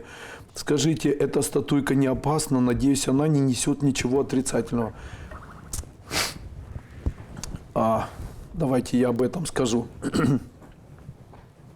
Почему иудеи богатые? Почему эта статуйка хорошая? Здесь изображен слон Ганеша. Слон Ганеша, это вообще слон и верблюд, это желание всегда двигаться вперед. Вот если вы трусливый человек, не можете двигаться вперед, поставьте слона, чтобы стоял. Будете всегда уперто двигаться вперед. Но если вы не можете прощать или не умеете и поставите слона рядом с собой, то будете самым вредным, непрощающим мстителем. Вот если бы Сталину поставили Ганешу в его кабинет, то он бы не простил никому ничего. Он бы в обратную сторону забрал бы все. А так у него этого слона не было, слава богу. Как можно использовать ритуальные символы? Вы представляете, символ Чокурей, допустим, в рейке, да, в рейка. Символ Чокурей в рейке – это, наверное, символ, который не привлекает энергию, это символ денег, потому что он соответствует вибрации денег. Магин Давид – это символ, который приносит евреям деньги, потому что он тоже связан с привлечением в жизнь денег.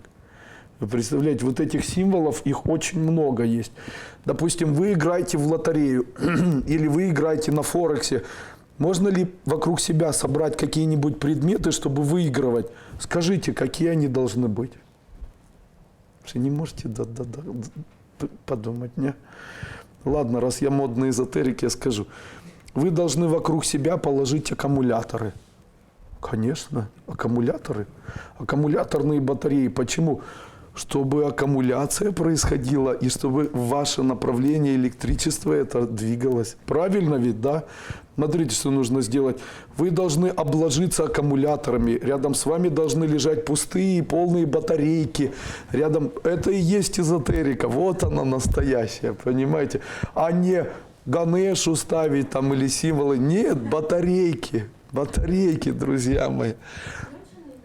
Настоящие батареи аккумуляторные, представляете, настоящие. А у них же, в них уже эзотерическая сила накапливать. А вам что нужно? Конечно, накапливать. Вот что бы я положил рядом со своим сейфом, как вы думаете? Да. Поэтому обычно я ложу крону себе в сейф. У меня в сейфе лежит крона. Почему? Потому что крона накапливает электрическую энергию. Правильно. Смотрите, флешка-накопитель, да. Даже если у меня нету никакой информации, я флешку с собой ношу. Почему? Я эзотерик. Понимаете, это особенность такая.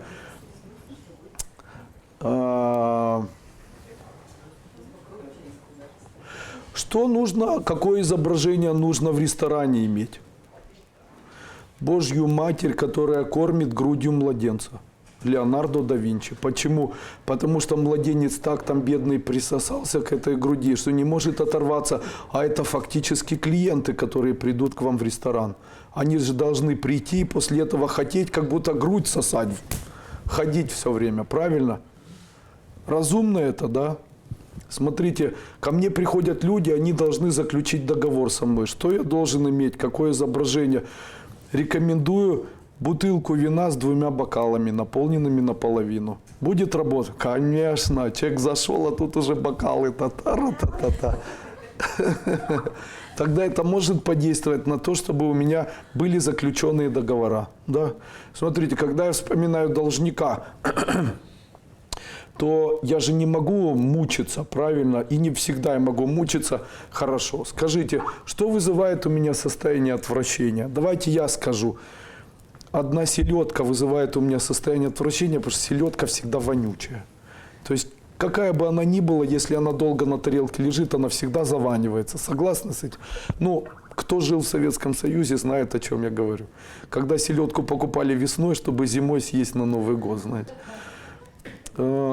Конечно же, я могу сказать вам, что у вас есть должник, вы должны положить должника или написать на изображении 2 селедок на тарелке его имя. Тогда есть вариант, что он, скорее всего, вам деньги отдаст. Представляете, почему? Вы смотрите, и вам противно. Фу. Представляете, противно. А ему противно не отдать. Представляете, а ему противно не отдать. После этого он будет, как вспомнит, вот я Лене должен деньги. Ну что ж такое, блин, аж противно. Когда же я из этого вылезу? Почему? А там Леня сидит, а перед ним изображение вот так висит. И там на тарелке 2 селедки. И он это повесил в честь своего человека, который должен ему деньги. Понимаете, да? И он, блин, эти селедки, не могу уже на них смотреть. что нужно убирать из семьи. В семье нельзя иметь больших тикающих часов. Часы ускоряют времени ход, понимаете? И они заставляют человека понимать, что время скоротечно. А если хорошо всем? Тогда повесьте на кухне, где вы там сидите с вашими близкими, часы и остановите их. Я так сделал дома. Когда такие часы остановились у меня на кухне, у нас там проходят вечера, мы умудряемся играть на баяне, дети танцевать, знаете, там, и там стихи какие-то читать и так далее. Не верится в это все. Могу сказать вам, истинная правда. И такое ощущение, как будто вечером 2 часа проходят, как будто мы там 8 или 10 часов находимся. А суббота вообще безразмерная. То есть на кухне вообще никаких часов? Чтобы не тикало ничего. Убирайте из квартиры вот эти тик-так. Нельзя этого делать. А вот в офисе у вас должны стоять часы, которые покажут вам, что уже 6 часов и пора идти домой. Почему? Человек должен помнить о том, что перерабатывать – это не значит зарабатывать. Понятно? Поэтому я хочу вам открыть тайну. Когда вы перерабатываете, вы устаете. А когда вы устаете, вы болеете. А когда вы болеете, вам нужно на лечение. И то, что вы переработаете, в дальнейшем потратите на свое лечение. Поэтому лучше не перерабатывать, для того, чтобы в дальнейшем на лечение не тратить. Разумно? Ну, вот так. Естественно... Ой, сгорит сейчас что-то. Не? Конечно же, когда у человека... Какие еще можно предметы ставить, допустим? Или какие нельзя? Если вы занимаетесь бизнесом, и у вас, допустим, будет стоять, вот у вас есть неприятности какие-то, и эти неприятности у вас постоянно есть на работе, то разложите у себя на столе несколько видов шампуней и мыла. Тогда эти неприятности закончатся быстрее. Если хотите, чтобы муж ушел, положите ему в карман кусочек мыла из отеля любого и зашейте. После этого с вами жить не захочет. Знаете, я так много всего знаю, наверное. Как быть, если обвинили в краже? Человек должен, если человека обвинили в краже, никогда в жизни не соглашайтесь, даже если вы это совершили. Почему? Потому что для того, чтобы человека обвинить в краже, его нужно споймать за руку. Если вас за руку споймали, вы вор. Если нет, не верьте. Говорите, все чепуха, все компромат, во всем виновата война между Россией и Украиной. Даже если вас поймали за руку, говорите, меня заставили. Кто, если вы в России, говорите, хохлы. В случае, если вы на Украине, говорите, русские, все. Понятно. И после этого вы будете расцениваться как политический беженец, можете попросить убежище в Германии. Все нормально. Ничего не бойтесь.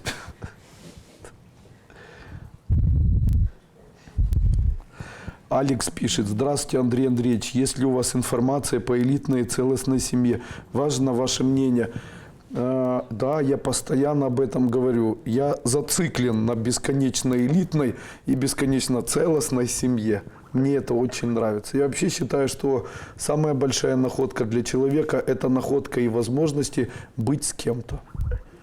Я считаю, что люди так тяжело сходятся. Вот почему. Очень тяжело сходятся, чтобы потом понимали, насколько нужно ценить того человека, с кем ты живешь. Я считаю, это просто очень важно для человека. Мужчина, который не целостен со своей женщиной или со своей семьей, не сможет никогда стать очень богатым человеком. Шансов никаких. Я таких, знаете, у евреев вот в Израиле таких мужчин называют топтунами. И обычно, если там до 36 лет мужчина не женился, то родители обращаются к раввину, в приход который он там включен, и после этого ему назначают жену, хочет он или нет. Все. Почему? В Талмуде написано, что если тебе жена не нравится, то тогда, если ты ее полюбишь, Бог тебя сразу же в рай поселит. Поэтому обычно они закрываются. Видели, еврей сидит вот так. И там сидит, что-то делает. После этого вот так поворачивается, вот так руку держит. Почему он так делает? Чтобы не смотреть ни на одну женщину, а быть целиком сосредоточенным на своей. Уважуха. Рекомендую тоже это делать. Смотрите, если смотреть на чужих женщин, тогда своя не удовлетворяет. А если закрываться все время, то тогда своя удовлетворяет во все века. Тогда что на них смотреть? Они же все равно не твои, правильно? Ну и не надо смотреть. Я так и живу. Есть моя жена и есть я, все остальное люди, конец, понимаете? Так вот и живу, почему? Ну так нечего больше искать, понимаете? Там она любит его, он любит его и точка, что там уже искать, знаете? Дальше уже нужно любить детей. Вот я считаю, что если любовь между нами уже проскользнула, то уже нужно переключаться не поиск. Вот мужчины и женщины часто ошибаются. Они нашли друг друга и после этого начинают искать еще кого-то. Я хочу разочаровать, никого найти уже нельзя. То есть все будет все равно тем же. В этот момент лучше ориентироваться на тех, кому еще необходима любовь. Это близкие, это дети, мама, там, папа, еще кто-то. Уже никого не найдешь. Все это будет повторение того, что есть. Естественно, Бог смотрит на людей и говорит, смотри, ну там уже и фасолинка есть, или золотничок, там и пестик и тычинка, и все как полагается. Что ты там ищешь, еще непонятно. Тебе что ты там ищешь? Ты что, хочешь разнообразие флоры и фауны все познать? Или... После этого человек говорит, ну, я хочу, у меня что-то новое, мне нужны какие-то чувства. Так их нет.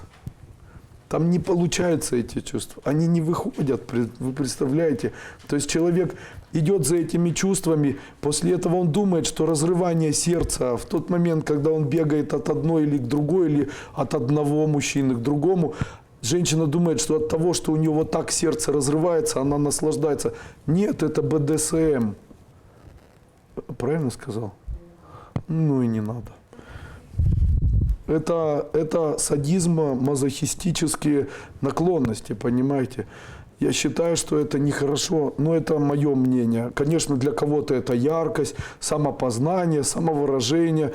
А я считаю, что самовыражение это и заключается в том, чтобы каждый день видеть одного и того же человека. Каждый день просыпаться рядом с одним и тем же человеком. И вместо того, чтобы искать кого-то, сделать так, чтобы переключить энергию и найти в этом человеке то, что может его максимально в ваших глазах распустить.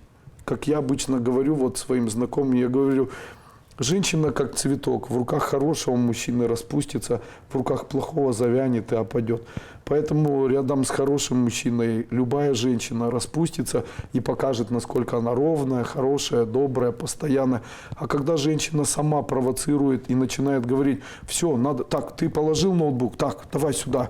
Я сейчас буду смотреть историю, на кого-то там смотришь, с кем-то общаешься, там, где твой телефон, давай сюда. Так, что это за Оля М? Кто это Оля М? Что такое?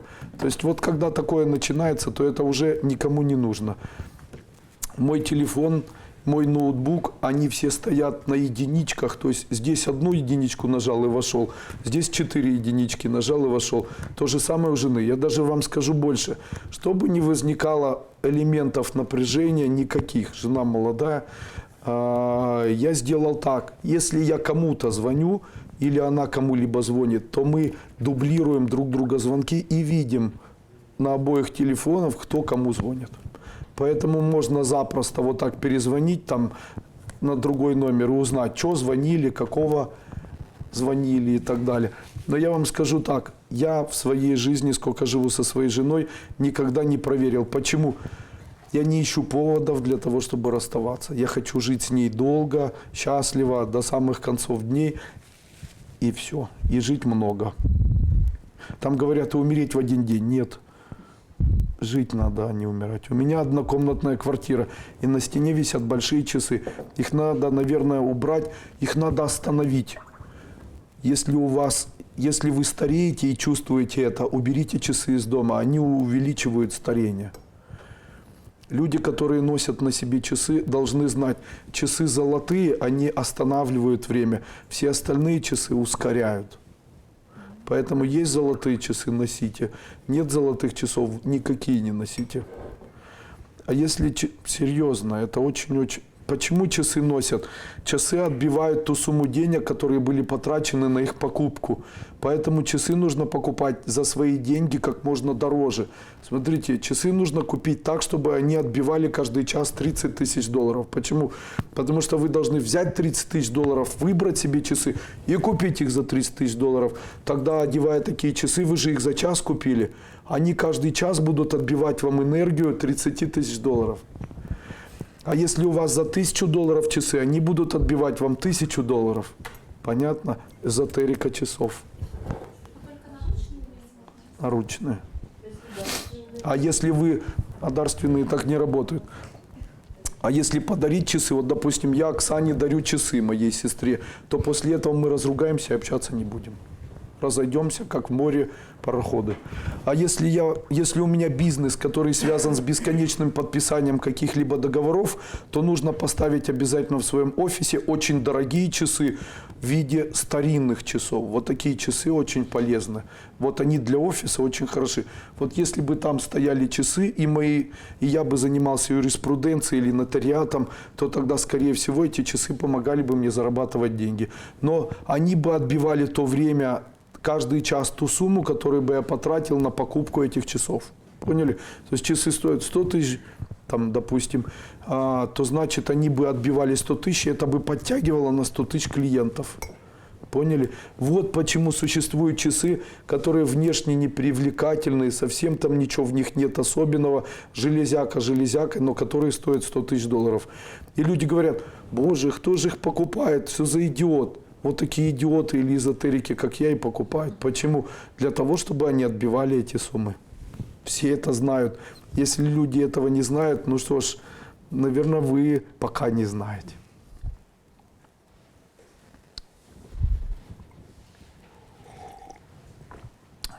Татьяна пишет: я восхищалась своим мужем, он восхищался собой все больше и больше. В конце концов раздулся, и я с ним разошлась. Обвинение. Видите, это обвинение. Обвинение, а я о чем сегодня говорил? Пролетите и забудьте. Восхищение – это восхищение. Если бы восхищение было только восхищением, то тогда никто ни от кого бы не разошелся. Обычно происходит следующим образом. Сначала происходит, если была правда, только, понимаете, если была правда. Потому что иногда так бывает, что мужчина выбирает себе женщину не для того, чтобы не для того, чтобы она его вдохновляла, а для того, чтобы ему было удобно. То есть вот он выбрал, допустим, там Алену, допустим. Вот у Алены есть квартира, у него квартиры нет, что ему снимать? Поживу-ка я с Аленой. После этого Алена питает надежды, что там он будет с ней жить, а я питаю надежды, что меня с квартиры не выгонят. Но у меня идей заключить какой-то там брачный договор или там роспись поставить нету. И у меня будут какие идеи? Ну, что-нибудь еще, потому что рано или поздно Алена скажет: слышь ты, Вася, иди отсюда. Что ты... И эта лживость, она после этого начинается. У этого мужчины отсутствует при этом, допустим, если он нечестен, у него появляется бесконечное количество претензий. Он начнет: Алена, у тебя кучеряшки не такие, волосы у тебя надо перекрасить, лучше бы у тебя голубые глаза были, лучше бы у тебя там бедра были шире, лучше бы у тебя ноги были там длиннее, короче, уши длиннее, короче, глаза на выкат и так далее. И начинается. То есть он будет всегда недоволен всем. Почему? Лживо соединенные семьи. Лживо соединенные семьи. И в конце концов, или он, или она, им это надоест, и они в конце концов... В этих семьях обычно появляются слова. Это слова, разрывающие отношения. Это слова маты. Хотите разорвать отношения рано или поздно? Начните рядом с близкими произносить маты. Даже просто так. Вот. Там, или вот... Начните, у вас отношений не будет. Там, где есть маты, заканчивается в дальнейшем счастье. Вы мне можете не поверить, но очень большое количество отношений разрывается в тот момент, когда люди перестают уважать друг друга. Интеллигентность и толерантность – это то, что соединяет семьи.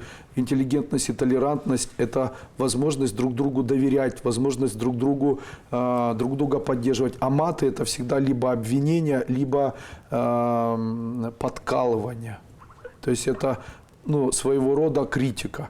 То есть это, и что там, был нах, знаете, и после этого на это все смотришь. Мне нравились сегодня ребята, они там стояли возле Макдональдса, и я мимо проходила, она обнималась, девочка молодая с парнем, он ее там красиво так обнимал, и она говорит ему: ну что мы тут нах стоим, нах, уже пошли отсюда. Вот у них будущего нет. Почему? У них нет толерантности и уважения уже вот в таком начале, и, скорее всего, отношения не произойдут. Они произойдут, не дай бог. После этого они 100% будут драться. И дальше два варианта событий. Родится ребенок по залету. После этого она, скорее всего, будет говорить, что мне нужно там растить ребенка, бросит институт, возможно. Или же он там из другого там города приедет, начнет с ней жить, у них не будет денег, потому что они, скорее всего, из-за отношений или сексуальных отношений друг с другом встречаются, они еще не понимают, что такое создание семьи. После этого этот ребенок родился, они не понимают, что с этим ребенком делать. Кто-то из них занимает позицию тирана, кто-то занимает позицию выживающего человека, начинает хвататься за этого ребенка, и дальше начинается одно из двух.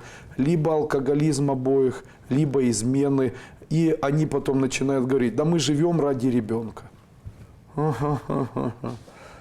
А было всего лишь в начале вот это нах был, никакого уважения, понятно. Можно ли покупать себе наручные часы на подаренные мне деньги? Нет, часы можно покупать только исключительно за свои. Все свои часы в своей жизни я покупал только за свои собственные деньги и старался это делать так, чтобы эти часы были приурочены к какому-нибудь достижению.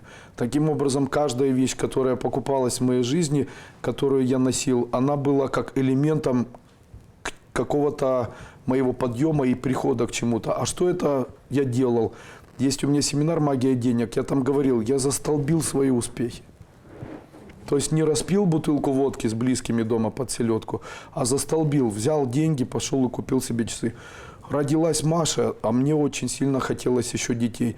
Я убедил Соню, что мы должны поехать вместе, и я куплю себе часы. После этого поехали, и я, когда покупал часы, сказал себе, я хочу еще детей. И после этого я не знаю, хотела ли она, знаете, но у нас так получилось. Почему? Сейчас я их снимаю. Ношу другие.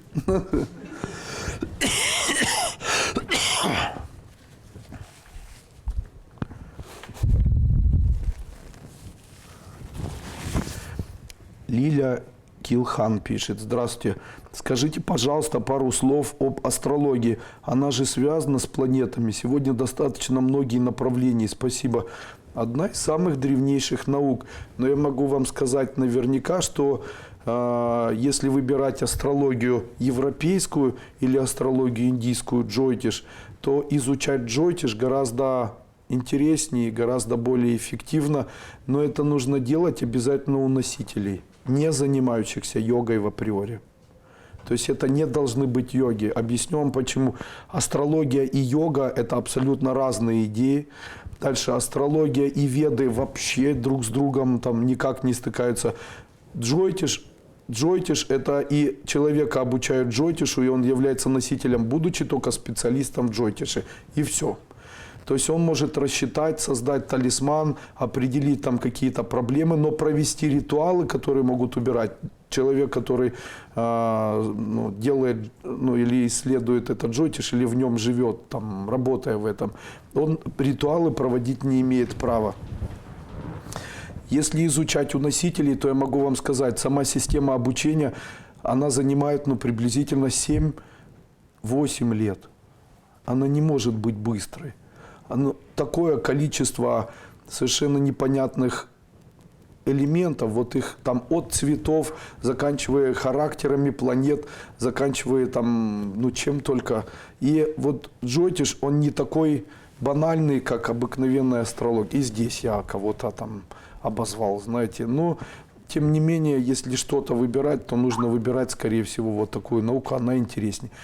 Если исследовать рынок астрологических школ, то я могу вам сказать с улыбкой на лице, что где-то он не соответствует правдивости. Не соответствует. То есть так много придумывается, когда смотришь, что получается как бы придумывание на придумывание. Даже я вот сегодня перед семинаром смотрел одного человека, там отправила женщина ссылку, я смотрел одного человека и 2 одинаковых видео. В одном видео он говорит, что нужно обязательно как можно быстрее отдавать энергию, потому что человек как насос, там отдает энергию, тут же получает энергию. И тут же второй же клип под этим же клипом, он там говорит, ни в коем случае никогда нельзя отдавать энергию, человек должен сосредоточиться на том, чтобы ее постоянно накапливать. Один и тот же года, то он сказал в 2013, а это он уже говорит в 2017. Почему? Ну, все смотрят Дуйко, вы еще об этом не знали. Я вам говорю это серьезно. Все смотрят Дуйко, потому что в эзотерике столько халам-балама и столько мяса, как я, никто не производил. А что такое мясо? Я говорю о том, что вот знаете, какого-то Стецька, или как его там звали, парикмахера из «За двумя зайцами», Голохвастова, да, как у него я пытаюсь, есть уже сформированные идеи, и в этих сформированных идеях есть либо белое, либо черное. А Дуйко, как не послушаешь, все рябое. Понимаете, все рябое. После этого, знаете, конечно же, все привыкли и готовы были слушать то, что они знали. А когда появилась новая идея, и появился человек, который начал говорить по-новому о старом, и вообще по-новому, вообще непонятно о чем, то после этого начали выпучивать глаза и говорить, ну так же нельзя. А я вам хочу сказать вот что. Вот у нас была полемика такая с очень интересным психологом, организатором НЛП тренингов, и он мне говорит, ну на базе чего вы это все делаете, Андрей Андреевич? Я говорю, а вы на базе чего? Он говорит, ну у меня Росси, у меня там Джон Леонард, там холотропное дыхание, дианетику я проходил. У меня база, я базовый. Я ордена Ленина, трехдипломный король там. А я говорю, а скажите, Леонардо да Винчи, когда рисовал свои картины, он их перерисовывал или нет? Он говорит, при чем тут это? Не, ну вы мне ответьте, он их перерисовывал или нет? Вы представляете, мы зашли в Эрмитаж, а там Мане, там Боттичелли, Леонардо да Винчи, и все картины перерисованы друг с друга. И мы ходим и говорим, о, надо же, это Джоконда Боттичелли, это Джоконда да Винчи, это Джоконда Микеланджело, это Джоконда Мане, а это Джоконда там, я не знаю кого еще, там Васильева. То есть после этого скажите, нам бы нравилась живопись, если были бы одни Джоконды везде. Наверное, нет, поэтому я очень часто говорю, для того, чтобы красиво рисовать, мне не нужно перерисовывать. Я не хочу никого повторять. У меня есть свои мысли, у меня есть свои идеи, у меня есть свое мировоззрение. Зачем я должен быть кем-то? Я не понимаю этих людей вообще. Я не хочу в априори даже говорить, а откуда вы это берете? Ниоткуда я беру. А как же это? А никак же. Почему? Я рисую свои картины своим маслом на своих холстах. И то, что рисую, это творчество, мне нравится. Что в этом плохого? А где же у вас все остальное? У Леонардо да Винчи не было остального. Он брал кисти и рисовал. Он чему-то учился, да, его учили держать мольберт, мазать красками полотно и, скорее всего, каким-то техникам. Учился ли этому? Да, у кого? Разве нам важно, у кого учился в свое время Леонардо да Винчи? А скажите, мы очень помним учителей Леонардо да Винчи. Вы что-нибудь знаете об учителях Боттичелли? А скажите, вы что-нибудь знаете об учителях Сахарова? Или об учителях там, какого-то там Вернадского? Ну вот знаете что-нибудь о них? Но ведь они наверняка для этого человека что-то сделали, правильно? Ну наверняка они были даже где-то интересными. Но история об этом замалчивает. Точно так же и здесь, понимаете, какая разница кто? Главное, что это все имеет новую культуру, новые краски, это создается как бы новым дыханием нового мира. И после этого мы повторяем Талмуд. Отлично, давайте. Дальше фигачьте. Или там мы все время из пустого порожнего. Боже, аллилуйя, спасет нас. Нет, Господи, Ты меня спасешь, аллилуйя. И Господь всех помогает, аллилуйя. А что вы доаллилуились? Доаллилуились. Там по 10-15 лет в секте, и после этого ни дома, ни квартиры, ни нормальных отношений, ничего. С геморроями, с предстательными железами. Ради чего? Почему так произошло? В церковь с утра до ночи ходили, ни одной службы не пропустили.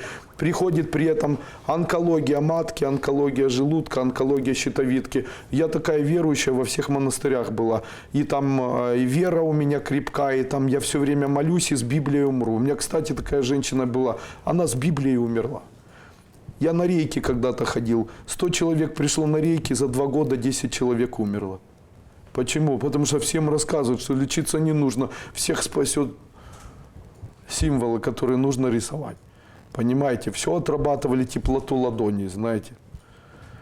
После этого на это все смотришь, понимаете, и где-то разочарование и за прошлое время, и нету уже ничего, знаете, даже нету, перешло это разочарование, нету. Просто это путь одного человека, а в дальнейшем, возможно, деление вот этим опытом. Еще одна часть, наверное, моей лекции сегодняшней об индивидуальности.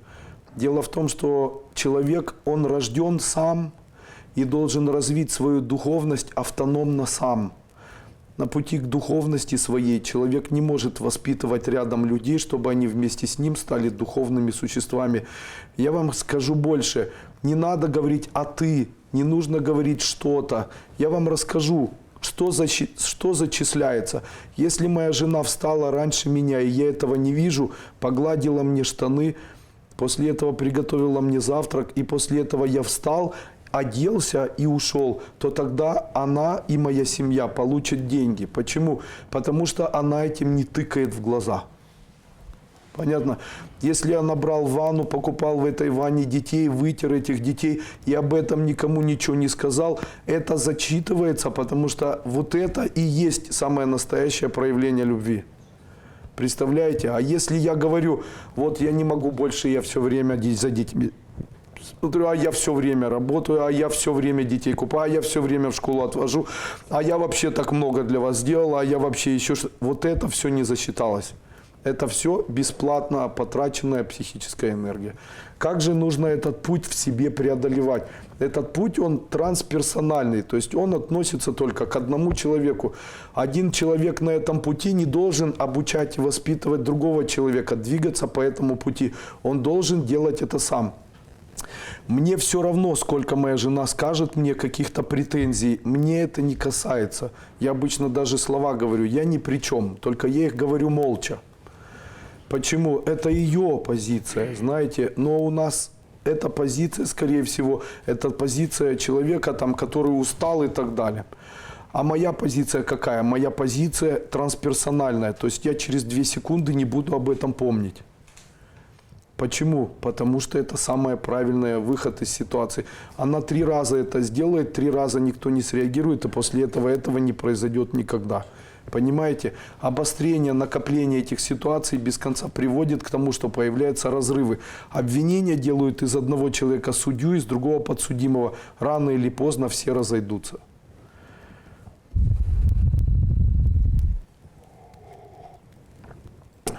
Андрей Андреевич, пожалейте себя. А с чего вы думаете, что я себя не жалею? Я не перерабатываюсь в целом. Если говорить о людях, вот скажите, у вас была одержимость чем-нибудь когда-нибудь? Вот вы влюблялись? Влюблялись? Вот я влюблялся в свою любимую жену. Потом влюблялся в каждую из дочек, которых она рожала. И я ими одержим. Скорее всего, я влюблен в то дело, которым я занимаюсь. Я по-настоящему его обожаю. Я открыл для себя свою персональную эзотерику, я ее обожаю. Как же я могу от нее уставать, если эта эзотерика, это то, что меня вдохновляет? Я могу вам сказать, что мой путь – это путь, который вылезший из ямы лягушки, которая научилась со временем летать и поняла, что она перепончатая белка. Понимаете? Поняла, что она перепончатая белка. То есть ей всю жизнь говорили, что она лягушка и должна была бы жить в навозе. А белка все равно умудрилась летать и поняла, все отшелушилось, мех отрос, она начала летать. Отлично, друзья мои. Понимаете, это вот такой вот путь. И этот путь, когда из лягушки превращается белка, это путь сугубо эзотерический. Это путь, не связанный ни с Ом, не Аллах, или там Господь мне помоги, аллилуйя, только ты меня услышишь, там, и там спаси, там, да воскреснет Бог и расточаться в разе его. Этого ничего не было, это не помогло и не помогало вообще. Это делало только хуже, не отвечало на вопросы, и после этого появлялись только депрессии. За плечами голод, за плечами 12-летняя борьба там, за жизнь, за плечами там, куча всего. Я могу сказать вам, что вот этот путь, он не мог быть таким глупым, если бы я его не осознал. Но у меня был выбор принять это и отпустить. Когда я принял, отпустил, то это было уже не наградами, а это было глупо, зря потраченным временем. Понимаете, потому что до какого-то момента я ходил и говорил, ты кто? Я там Петя, а я вот, сейчас тебе скажу, и здесь у меня медали, здесь погоны, и в Индии я был, и на Тибет ездил, и на горах сидел, и под горами спал. А сейчас я говорю, что это была все абсолютная фигня. Что не нужно было ни удаляться, ни исчезать, ни избегать, что жизнь может быть прекрасной, что жизнь может быть удивительной, и что она может быть еще вот такой. Скажите, когда ты любишь мужчину или женщину, хочется с ними спать вновь и вновь? Конечно, я обожаю свою эзотерику. Поэтому контакт с этой эзотерикой меня вдохновляет постоянно. Я не устаю делать или ставить программы, мне совершенно несложно проводить обряды, я влюблен в эту энергию. Я контачу с одними энергиями, я понимаю, как это все работает. И жить вот в такой системе очень приятно. Это бесконечное счастье и бесконечная радость, наполненная удивлениями, радостью и восхищением. Это просто великолепно. Там вспотел и так далее, ну так нормально. Я, вы знаете, даже болея радуюсь. Почему я радуюсь? Понимаешь, что ты живой человек, понимаете, что у тебя там где-то телеса какие-то, а то год жил, не чихнул, понимаете, а так хоть горло поболело, хоть вспомнил, как это называется. Я сегодня утром встал и зато на 50 грамм лупанул, знаете, и после этого так похорошело, как никогда в жизни. Как я вчера лечился, рассказать? Вчера я лечился следующим образом. Мы вечером сели вместе с моей ученицей школы, а ныне мамой моей Софии за столом. И вчера принесли нам сыр какой-то французский, который так пахнет, что рота солдат с ротой женщин из зоны особого режима так не пахнут. Ох, Саша, да? Он так пах, что нам пришлось сегодня его положить 4 кулька и вынести на улицу, знаете. Люди шли на первый звонок, оглядывались возле мусорного бака, понимаете. Я не смог его даже, не смог ничего с ним сделать. Но Светлана, она, конечно же, смогла. Ну, она сильная женщина, знаете. Ну, я сказал, что больше я тебе не дам, одного кусочка достаточно. После этого, как я лечился? У меня же голос сел. Чем лечат голос? Пьют вино. Я лечился вином самым лучшим способом. Я всегда говорю, что мужчина и женщина, у которых есть семья, должны лечиться вином, сыром и постелью. Все отлично. И долгим сном. Я не мог. Я вчера пообещал человеку сегодня в час дня приехать. Если бы не этот человек, я вам обещаю, я бы спал. То есть там игрался бы с детьми до 12, потом бы лег спать, и вот до 6 бы спал и не вставал бы. А знаете, почему я выбрал свою семью и почему ее обижаю? Не обижаю, вернее, обожаю, да. У меня до этого был опыт, он был тоже хороший. И я в этом опыте помню момент. Я приходил домой, после этого ложился на кровать, забегала жена, начинала орать, и после этого она кричала: хватит лежать, надо срочно что-то делать. И мы срочно начинали просто ходить друг за другом. Понимаете, то есть у нее там состояние было такое. То есть слово «отдых», оно отсутствовало. Мы должны были все время что-то делать. Когда я познакомился со своей женой Софией, и когда вот по привычке я вскакивал для того, чтобы метаться там, по квартире или там срочно чем-то заниматься, она говорила: что ты мечешься, ляжь, полежи. Я говорю: как тут родина в опасности, слушай. Она говорит: нет, все нормально, отдыхай, любимый, тебе ничего не угрожает. Ты в насиженном месте под теплом моих крыльев, все хорошо. Давай отдыхай, все нормально. Я говорю: да, можно, да. Татара-та-та-та. И после этого могу сказать, что это было ну просто квинтэссенцией. И знаете, вы представляете, там детки были маленькие, дети бегают, а она там тихо, папа спит, все, идем все там куда-то наверх, чтобы никто никому не мешал, понятно? И я лежу, слушаю это все и говорю, я царь.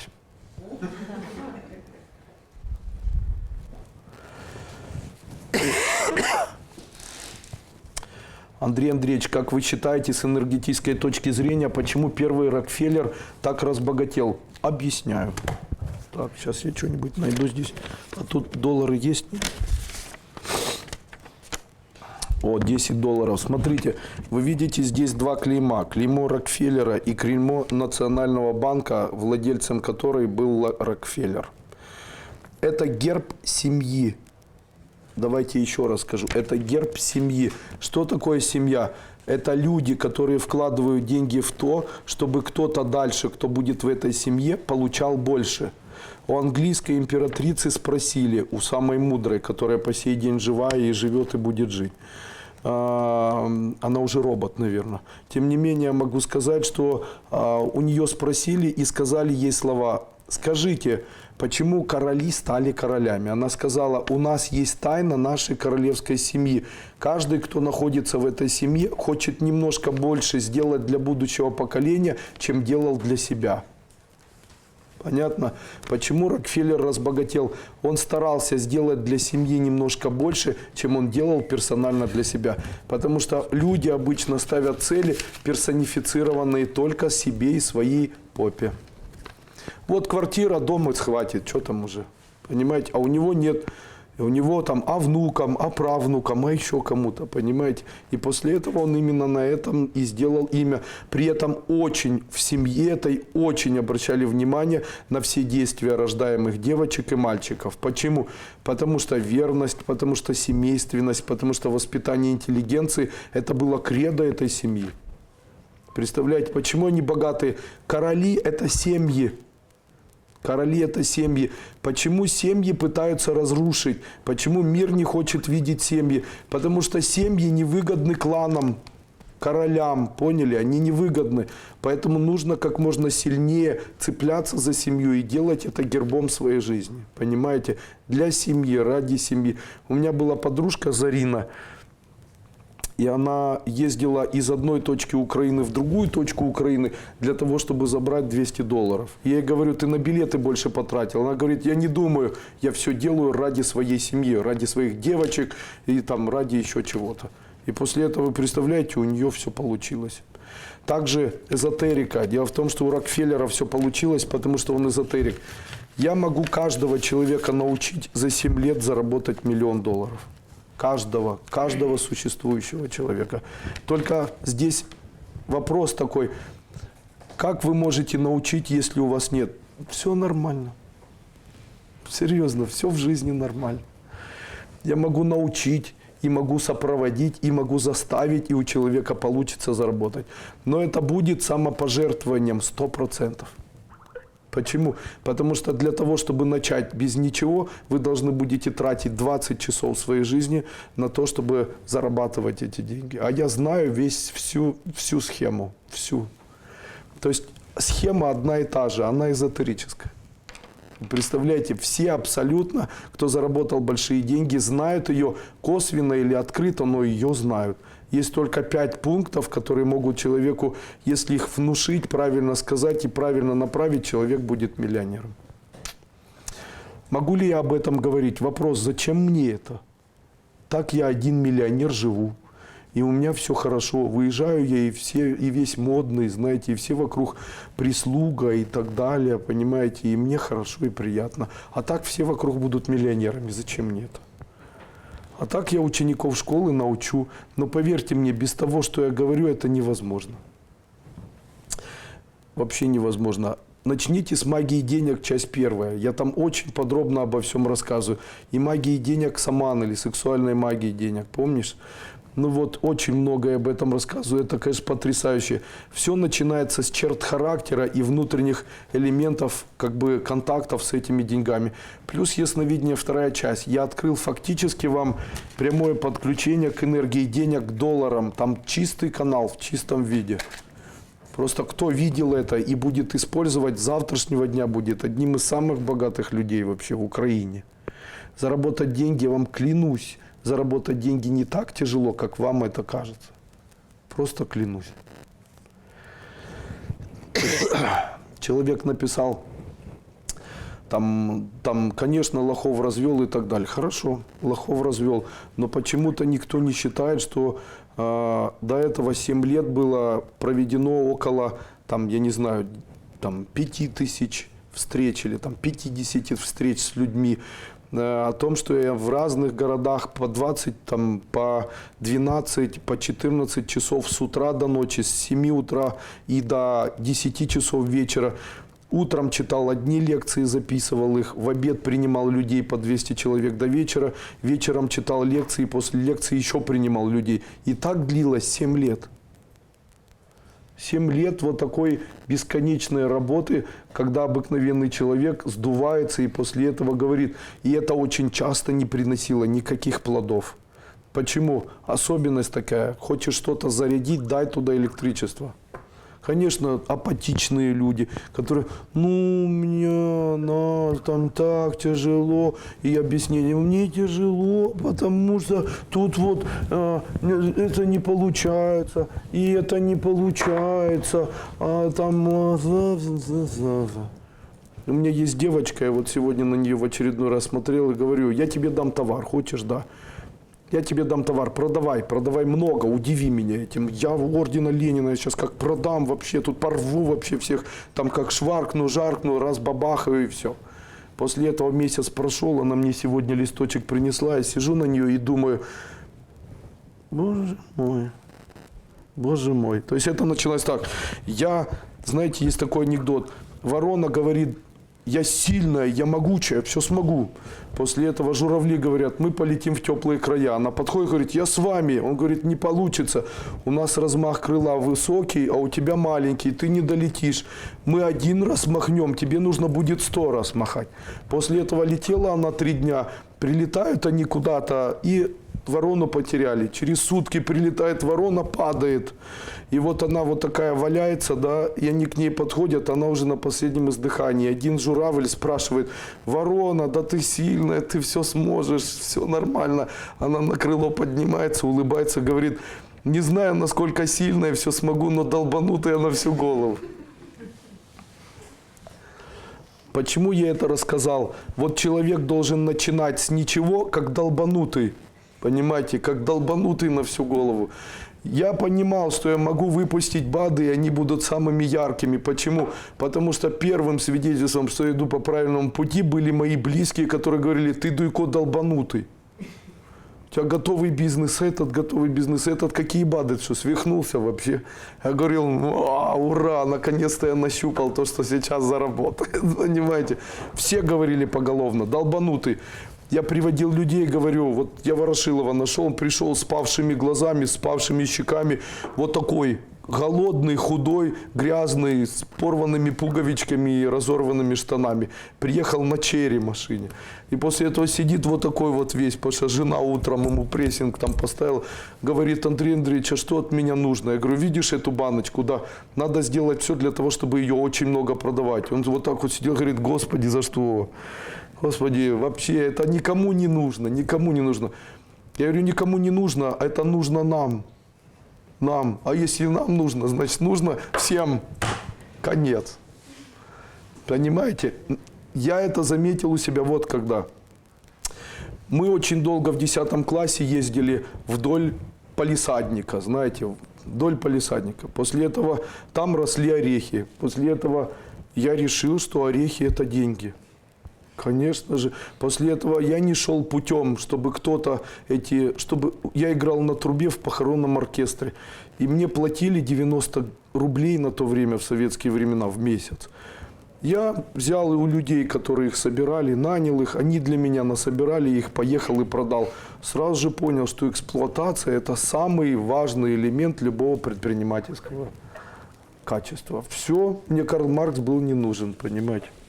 Конечно же, когда мне нужно помидоры продать, я буду рвать и метать. Я буду как та долбанутая ворона, понимаете?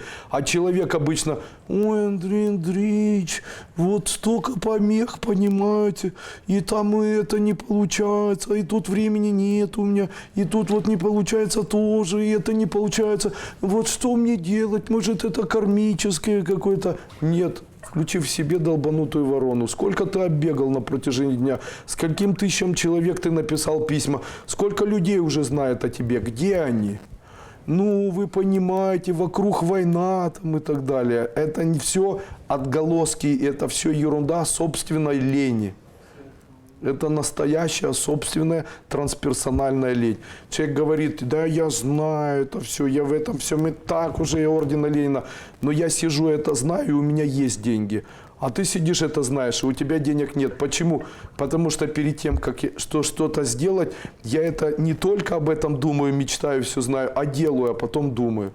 А есть другие люди, которые думают и нифига не делают. И я обычно говорю такие слова.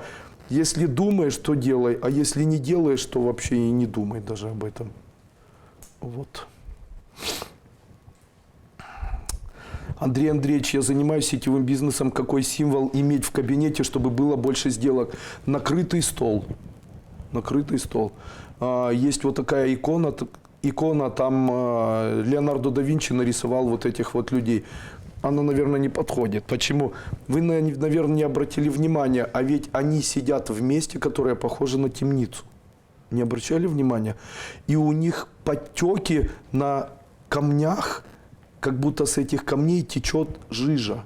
Никто не обратил на это внимание? Очень напрасно. Оно темное, они в темнице. Они в темнице, то есть они едят в темнице. У них темно, у них очень далеко. То есть Леонардо да Винчи фактически на этой картине нарисовал секрет. Какой секрет? Он нарисовал, что будущего у христианства нет. И это передалось в этой картине. Почему? Они все отвернулись от Иисуса Христа. Один закрывает рот, другой держит другого человека. Для третьего важно самомнение, четвертый отвернулся, пятый смотрит в стол, и только один смотрит вперед, Иисус Христос. Это для него важнее всех. Все остальные уйдут в утопию. Вы представляете? То есть это картина, которую я бы, допустим, никогда бы в церкви не повесил. Почему? Потому что она утопическая. Но есть другая картина, это собаки, которые сидят за бильярдным столом, у них там виски стоит, какая-то закуска и так далее. Вот эта картина для сетевого бизнеса очень подходит. Почему? Выигрыш. Там есть выигрыш, есть поляна, там едят. Понимаете, вообще, знаете, как сделать бизнес рентабельным? Сделайте так, чтобы у вас обязательно стояла ваза с фруктами, ваза с конфетами или еще чем-то, и к вам будут постоянно ходить люди. Не напрасно считается, что вазы, в которых насыпаны конфеты, привлекают людей. Это чистая правда. Но не обязательно эту вазу иметь. Можно сделать такую картину и фотографию, где огромная ваза, и в ней много груш, яблок и так далее. Она лучше всего подходит для сетевого бизнеса. Ворона самая умная птица, только она понимает и отличает, предмет двигается сам или этот предмет кто-то двигает. Мы рады за то, что вы так подчеркнули. Спасибо, это очень важно.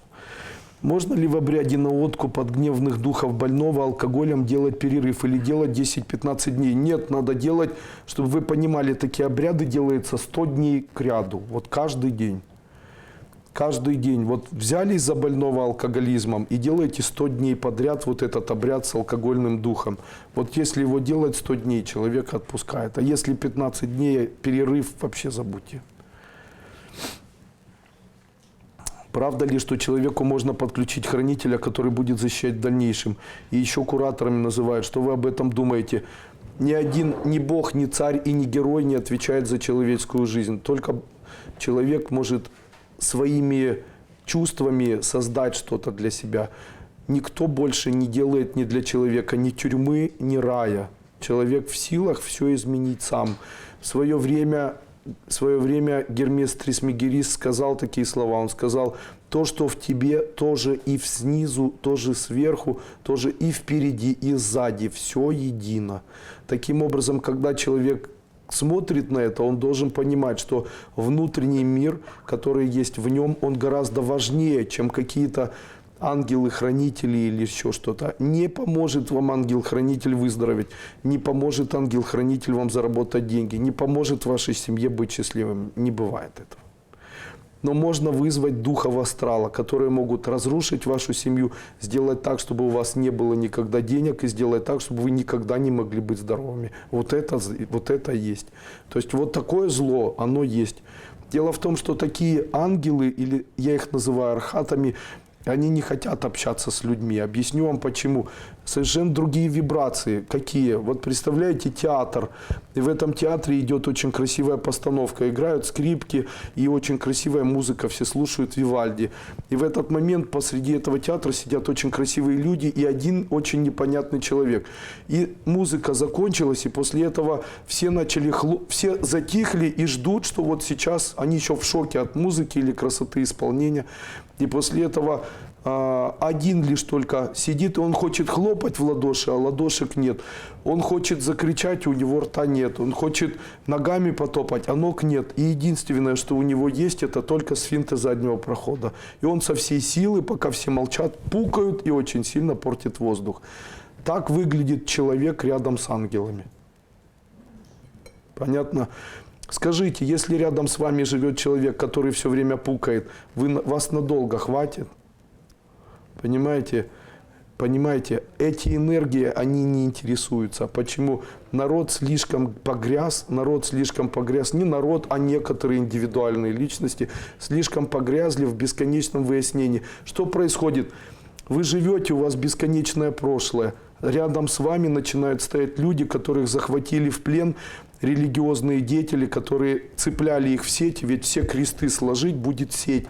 То есть человека отпевали 40 дней, чтобы он не мог переродиться, удерживая его в астральном мире. После этого эта душа, она в астральном мире поселяется и становится гневным духом. Посмотрите ясновидение, часть 2, говорил, как нужно смотреть на этих гневных духов. Они там в Олимпийском стадионе когда-то молились, я ехал на машине, и я был в шоке от того, что огромное количество гневных духов идет в сторону Олимпийского стадиона. Почему? Потому что чем больше людей молятся о душах умерших, тем больше этих душ из мира смерти выходит. А человек, которого постоянно пересекают души или злые гневные духи, которые привлечены молитвой какой-то, ведь молитвы по идее, это молитвы мертвым. Конечно же, вот такие молитвы мертвым, память о прошлом, это отрывание нашего энергетического кокона, которое делится сзади мертвыми душами. Они хотят кусочек настоящего. Они глотают вашу энергию для того, чтобы хоть как-то еще, хоть одну секунду пожить в настоящем времени. Они не могут это делать, потому что они живут без конца в прошедшем. Понимаете, они хотят физики тела, они хотят еще чего-то. И откусанный от вас кусочек вашего кокона, это их счастье, потому что они на долю секунды начинают чувствовать свои руки, глаза и свое тело. Представляете? Зачем это нужно людям, я знаю, потому что Бог в свое время так устроил индов, это было племя такое, которое населяло землю. Бог так устроил индов, Он их устроил так, чтобы ночью во время сна напрямую с ними разговаривать и давать им науки. Но шаманы или саманы, они не хотели, чтобы это происходило, и они начали брать в плен людей, которые умирали, проводя обыкновенные ритуалы, которые оставляли этого человека в мире астрала, чтобы люди не могли переродиться. И вот за это время, несколько тысяч лет или десятков тысяч лет, астральный мир переполнен. Эти души, они находятся среди нас, их больше, чем живых людей. Они не могут переродиться. Они тянут человечество в бесконечные воспоминания. От этого люди все быстрее и быстрее умирают. Потому что чем больше энергии у вас забирают, тем быстрее вы стареете. Поэтому вспоминайте почаще, постареете быстрее. Вас испугал, наверное, да? На работе подставили зятя очень серьезно. Как я могу помочь? Он не ученик школы. Зачем я должен это делать? Открывайте первую ступень, читайте там со свечой работу. Можно ли в обряде на откуп? Я уже ответил. Добрый вечер. Скажите, есть обряд для хорошей учебы в школе деткам? Благодарю. Нужно каждое утро ребенку на лбу рисовать цифру 1 молоком. Если ребенку рисовать цифру 1 молоком каждый день, а еще лучше, если каждый день, соответственно, от 1 до 7 или 6, вот как он учится, берете кисточку, вмакаете и в четверг рисуете ему 5, а в пятницу 6 на лбу молоком, она должна высохнуть. Ребенок будет гением. Когда ребенок ложится спать, включайте прелюдию и фугу ре минор, но только не саму прелюдию, там тарарам, тарарара, а вторую часть, та-тара-тара-та-та-та-та-там, вот эту, поняли? Вот если эту включать, ребенок вырастет гением. Дальше давайте детям рисовать. Если дети начинают рисовать, они будут 100% гениями. Дальше ребенок, который не обнимается с близкими, вырастет гениальным. Если у ребенка сразу же вот такое вот состояние, то есть недоверие, это неплохо, он вырастет гением. Признаки гениев: не хотят обниматься. Второй признак: очень сильно удивляются. Третий признак: без конца смеются. То есть это признаки гениев, представляете?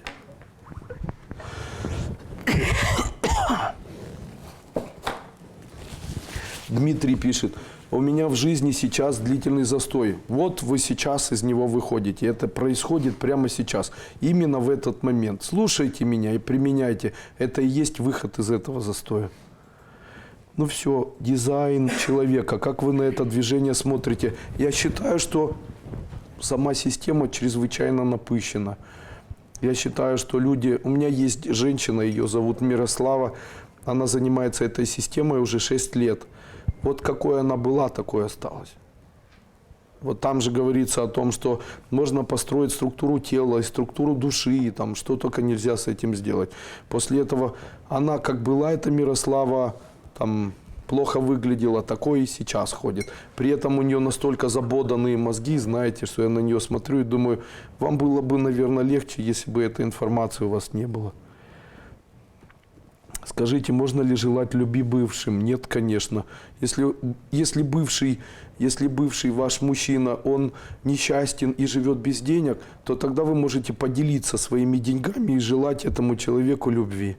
Тогда вы физически отдаете часть своих еще не заработанных денег на его благополучие. Понятно? Банально, да, так?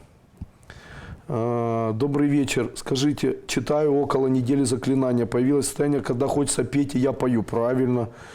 У меня очень хороший есть семинар «Магия денег», часть 2. Там у меня есть такие слова. Если в жизни очень плохо, делай попа и опа-опа.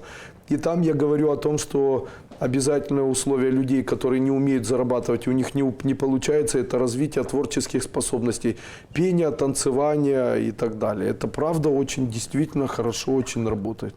На каждого по-своему. Я считаю, что знаки воды, они более склонны все-таки к тому, чтобы читать. Чем больше они читают, а вот знаки воздушные, им лучше петь и танцевать. Если знаки воздушные будут петь и танцевать, они будут очень богатыми. А если петь и танцевать будут кто там, раки и скорпионы, да, то тогда, скорее всего, они богатства не добьются. Им как раз нужно как можно больше читать, как можно больше читать. Аналогично, обниматься для них чувство очень важно. Обниматься – это же знаки любви. Знаки огня – это знаки любви. Им нужно не разочаровываться, обниматься. Ну, мы сейчас, получается, у нас вода, огонь, земля и воздух, да. Вот смотрите, огонь и, вернее, вода и земля – это знаки, которым лучше читать. Огонь и, наверное, воздух, да, это знаки, которым лучше танцевать и петь. То есть им надо трястись и так далее. Есть очень хороший семинар такой, называется «Происхождение заболеваний». Я очень плотно там о нем рассказываю, о вот этих знаках и что может их столкнуть из бездны, чтобы они начали выбираться. Смотрите, когда катится ком снежный, то ему легче скатиться или его легче закатить. Поэтому, друзья мои, когда вы скатываетесь, вам легко. Если вы легко приняли решение, если вы легко начали что-то делать, если у вас легко не получилось, если вы легко потеряли, вы катитесь в пропасть. Почему? Потому что выход из пропасти – это тяжело дающиеся шажки. То есть, если вы из пропасти поднимаетесь, допустим, я уже давно поднялся там на что-то, и я уже могу катать там как-то и там поднимать, это мне, мне это уже легко дается. Почему? Я уже вот это толкание головой, я его уже сделал. Но как это начиналось? Когда ты находишься в западне, и тебе очень тяжело, и тебе нужно заключить договор, то это будет выглядеть так. Допустим, человек, который сейчас в западне, он будет приходить, ему будут 5 раз отказывать. И только на 6-й раз у него получится. Это будет похоже 3 шага вперед, 5 шагов назад. 8 шагов вперед, 3 шага назад. А у меня будет так, не успел подумать, дверь открыта и все подписано. Почему? Я уже туда зашел. Вы представляете? Поэтому, но у меня был аналогичный путь. Его пройти или его преодолеть, его невозможно. Поэтому здесь то, что не получается, надо сжать зубы, включить 333-ю скорость и все равно пихать. Вот тогда получится. А ваши, ой, мне не получается, мне ничего не получается, ничего. Да замолчите вообще. Все получается у всех. Будьте людьми более целеустремленными. Когда узнала, что моя мама меня носила 90 месяцев, я стала лучше выглядеть, появились силы, и мама помолодела. Правильно, да. Это практика у нас такая есть. Год назад прошла 2 ступени, когда можно пройти посещение 2-й ступени. В октябре сделаю. Очень хорошие. А если большой стеллиум не в солнечном знаке? Солар, да? В случае, если есть такое, то это ничего не значит. Это ничего не значит. Почему? Потому что если бы это значило, то уже бы все произошло. Как определить, будет человек долго жить или будет человек мало жить? Нужно, это китайская система или китайская медицина. Ляопина, да?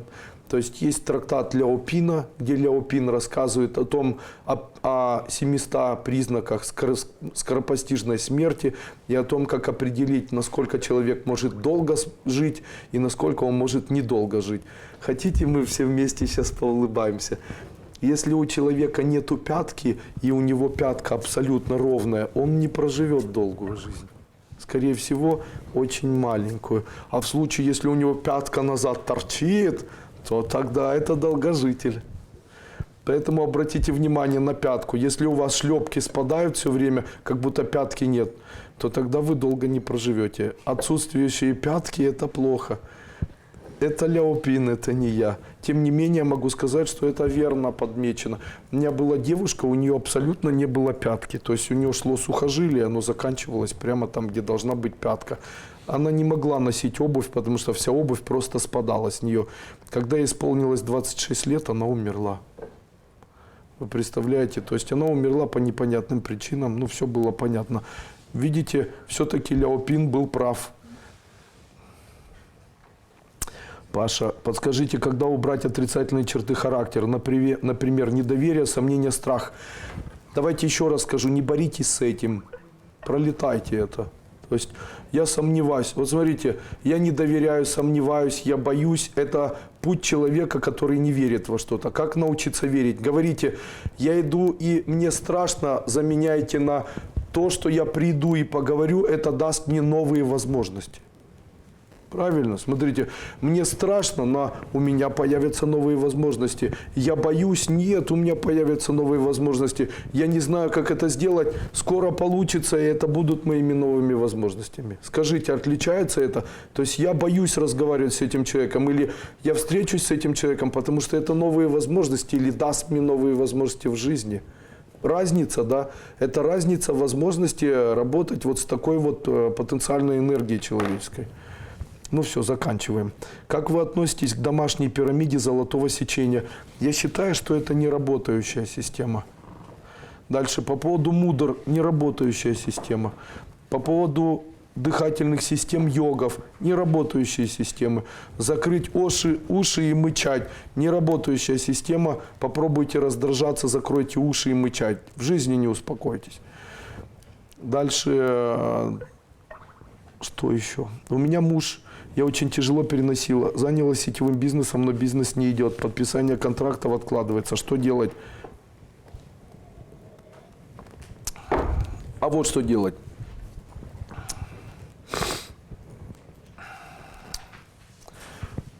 Для того, чтобы стать хирургом, человек должен 10 лет учиться. Вы знаете об этом? И еще и не вариант, что он когда-нибудь сможет приступить к препарированию тела. Когда человек учится чему-либо, то он не может сразу быть специалистом.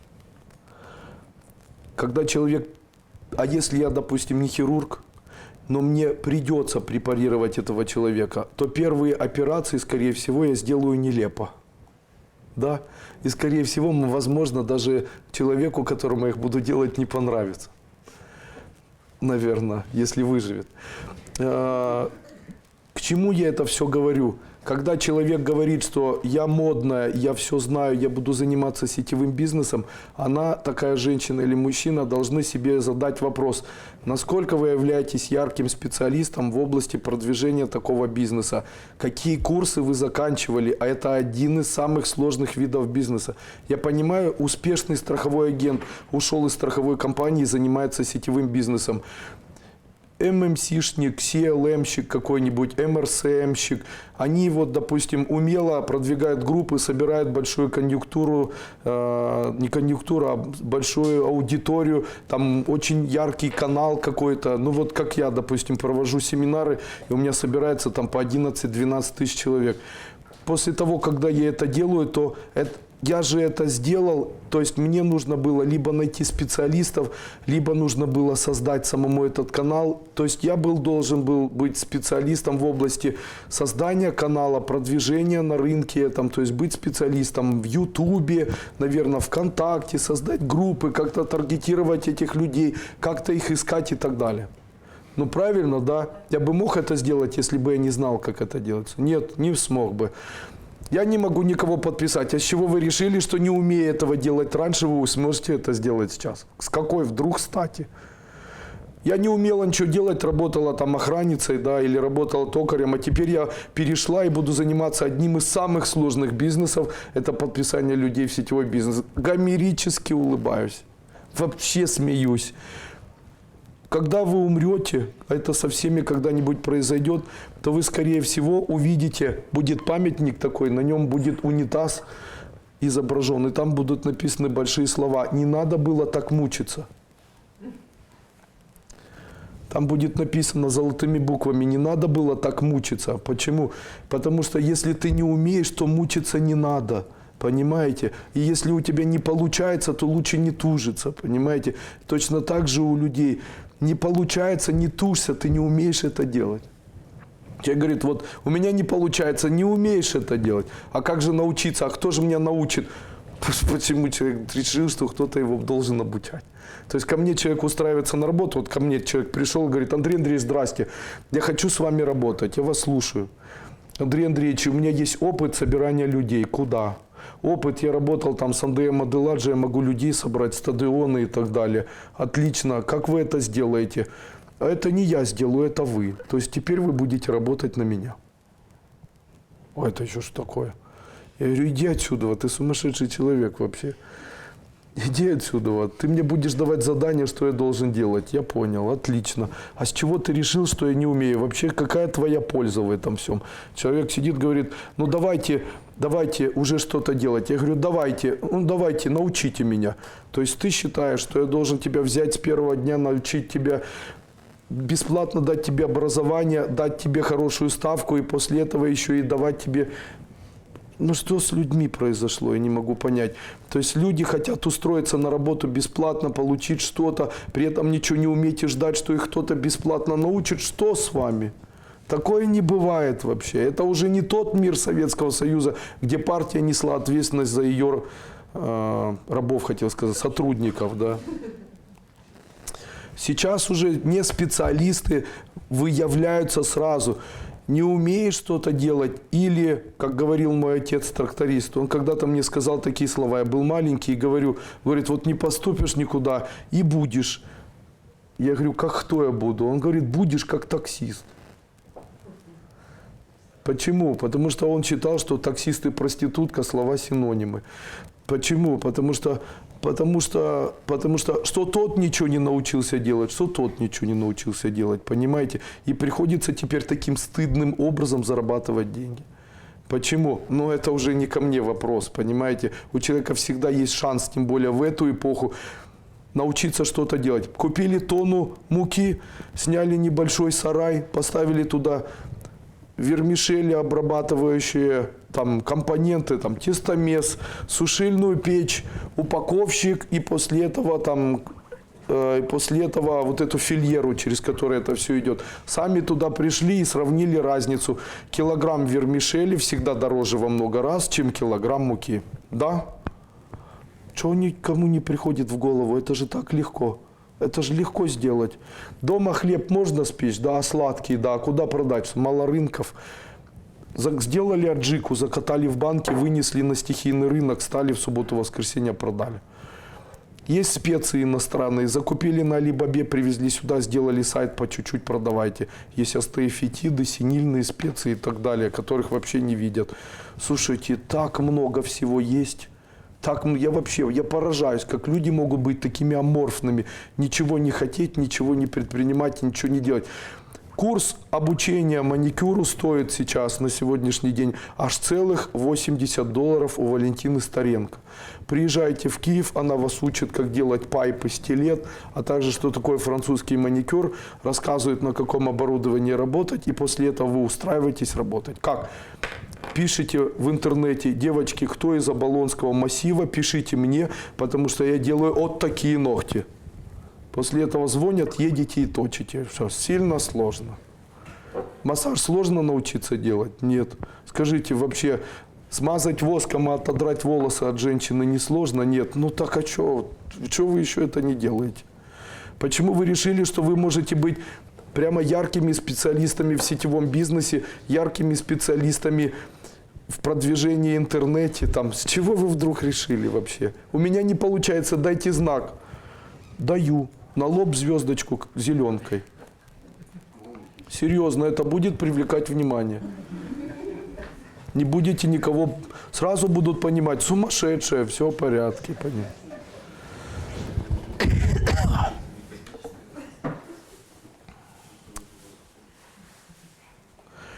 В вашей книге, размещенной в открытом доступе, есть обряд, где нужно читать мантру, чтобы найти клад. Скажите, работает ли она? Да, работает. Я могу найти клад специально для вас. Но я сразу же хочу сказать, мне не нужен процент. Я хочу наличкой и деньги перед тем, как я его найду.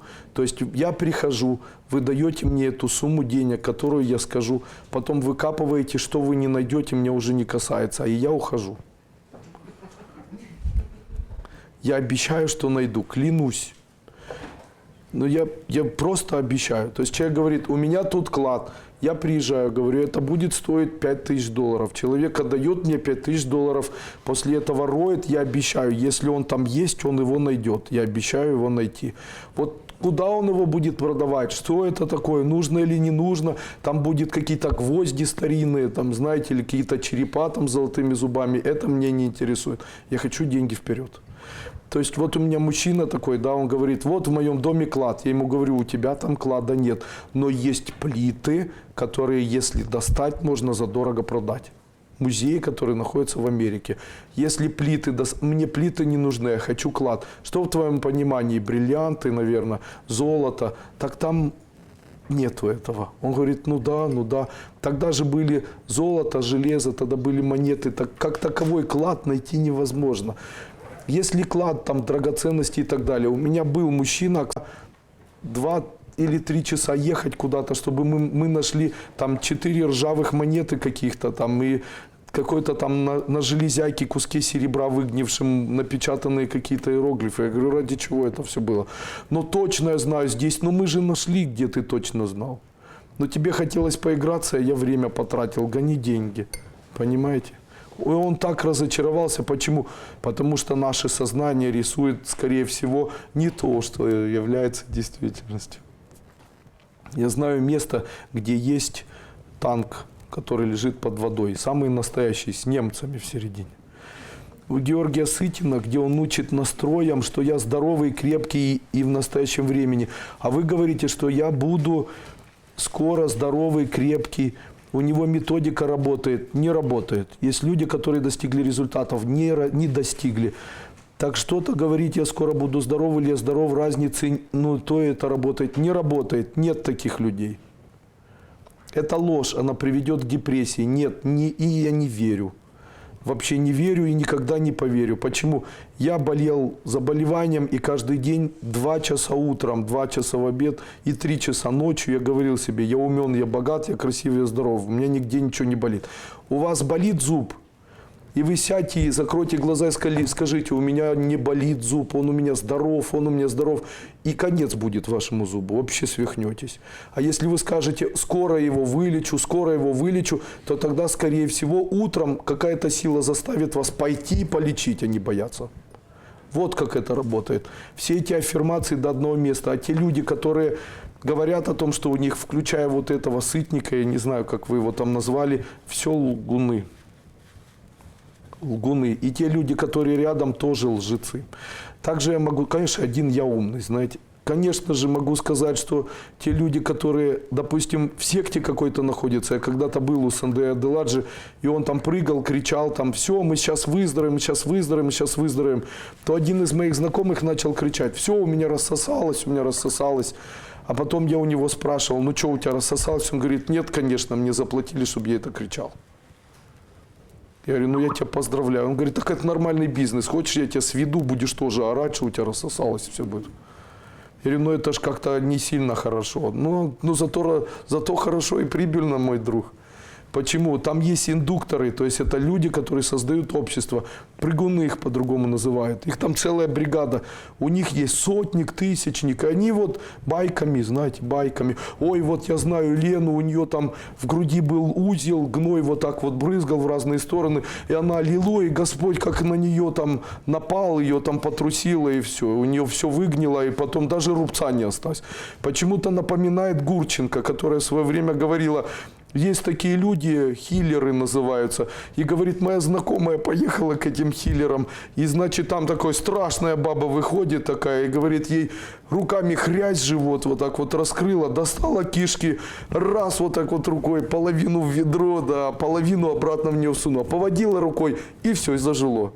Он говорит, он прополоскала в тазике, говорит, и обратно. И говорит, но есть один минус для правдоподобия. Какой? У него память после этого исчезла, знаете.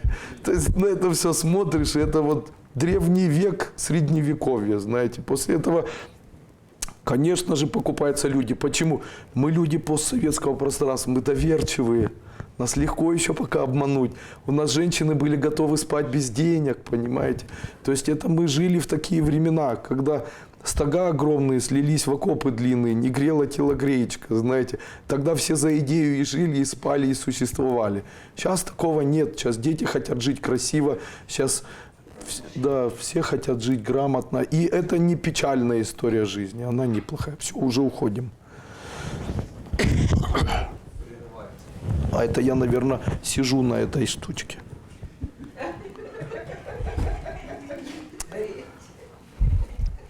Андрей Андреевич, а молодым что на свадьбу дарить полезно? Хотите, я скажу? Вы должны дарить на свадьбу молодым как можно больше денег.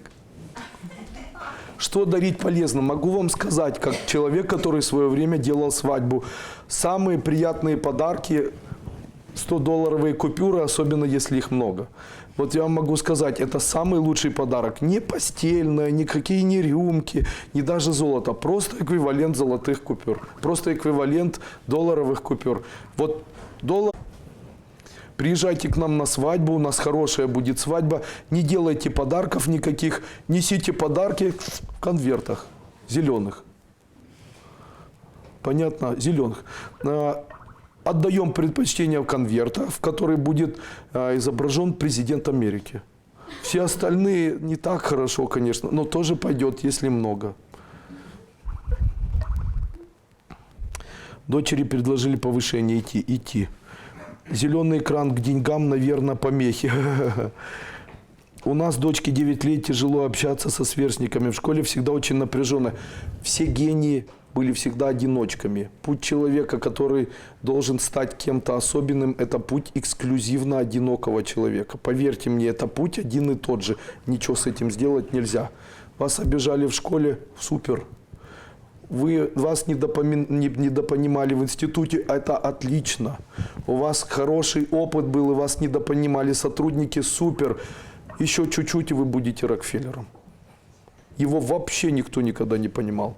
Самые непонятные люди, в конце концов, становятся или абсолютно долбанутыми, или невероятно успешными. Это зависит от того, насколько они нацелены на то, чтобы радоваться в жизни. Радуются, на них смотрят, как на идиотов, и им хочется все сделать. Страдают, говорят, ну какое-то ничтожество вообще страдающее, и ничего не хотят делать. Поэтому или загнать себя полностью куда-то, или наоборот, как комета вылететь куда-то, понимаете? А нет, я не говорил, что будет посвящение. Очень тяжело протекают ремонтные работы в квартире, не понимаю. Благодарю, как правильно заходить в новое жилье. Благодарю всех вам. Я вам расскажу, как правильно заходить в новое жилье. Только не смейтесь, пожалуйста. Если вы купили квартиру, то можете провести такой обряд. Сначала вы должны снять одежду и вместе с мужем и женой, допустим, быть абсолютно голыми. После этого стоять на лестничной площадке. Одежду сложить обязательно в сумку. И после этого с этой одеждой в сумке забежать по этой квартире и бегать вот так махать руками и громко кричать. Ха-ха-ха-ха-ха, ха-ха-ха-ха-ха, ха-ха-ха. После этого нужно стать в центре квартиры, одевать одежду и говорить: накормит, напоит и оденет. Понятно? Накормит, согреет, напоит, накормит и оденет. Понятно? И вот после этого это будет великолепный обряд, который вас напоит, накормит. Зашли голыми, вышли одетыми. Понятно, да? Можно не очень новую квартиру? Можно в любую, чтобы она была вами куплена. Скажите, получится ли у меня бизнес, связанный с лазерной резкой дерево? Александр, обратитесь ко мне, я ваш заказчик. Я готов поучаствовать в этом проекте, честное слово. Мне необходимо прямо вот вчера лазерная резка дерева. Готов в этом поучаствовать. Получится, я вам столько заказов дам, вы будете у шоте, как говорят в Украине. Скажите, пожалуйста, пожелайте мне удачи, продажи комплекса. Очень нужно все их использовать. Удачи вам. Я занялась бизнесом, импорт пищевого сырья, связываю между собой поставщиков и импортеров. Пошли небольшие продажи. Стоит ли продолжать? Получится ли? Скорее всего, нет. Жаль, конечно. На день рождения обычно дарят деньги. Как, по вашему мнению, лучше всего их использовать? Как хотите, это ваши деньги. Я считаю, что подаренные деньги нужно тратить менее сильно, чем деньги, которые не дарят. Вообще, я вам хочу дать совет. Подарки никогда не передаривайте. Все, что вам подарили, в зубы и домой. Потом хотите, выкиньте. Но никогда никому ничего не передаривайте. Вот, что бы мне ни дарили, я несу все домой. Даже если я это выкину. Почему? Это фортуна. Если фортуна дает тебе плоды, прими. И будь благодарным. И не отказывайся. Поэтому, если даже принесли там ватномарлевый тампон в ухо, я его все равно сложу в кулек, домой принесу. Понятно? Ничего никому никогда не передариваю. Все, что дарят, все мое. Это правильно, потому что фортуна может отвернуться от человека. Все, хватит. На этом я заканчиваю наш сегодняшний вебинар. Если вам понравился наш вебинар, вы можете внести пожертвование, нажав на кнопку «Внести пожертвование» вот в этом месте. Видите, вот она синего цвета. И вы можете внести пожертвование, тем самым отблагодарить дорогого Андрея Андреевича с праздником Дня Учителя и так далее. Я желаю вам всем успеха и, наконец-то, объявляю наш морской курс, который у нас пройдет через 1 неделю уже, наступающим. Пока еще не поздно. Записывайтесь на морской курс и обязательно приезжайте. Я обещаю вам отработать с энергией здоровья, энергией денег, этими всеми проклятиями, убрать порчи с глаза и прочую чепуху и нечисть, с которой мы все дружим. И могу сказать, что это будет незабываемый отдых прежде всего. Великолепное, огромное количество знакомств прежде всего, но и удивительное путешествие или погружение вот в такой вот неформальный, наверное, арт-эзотерический мир невероятно яркой эффективности Андрея Дуйко. Все, с вами был Андрей Дуйко. До свидания.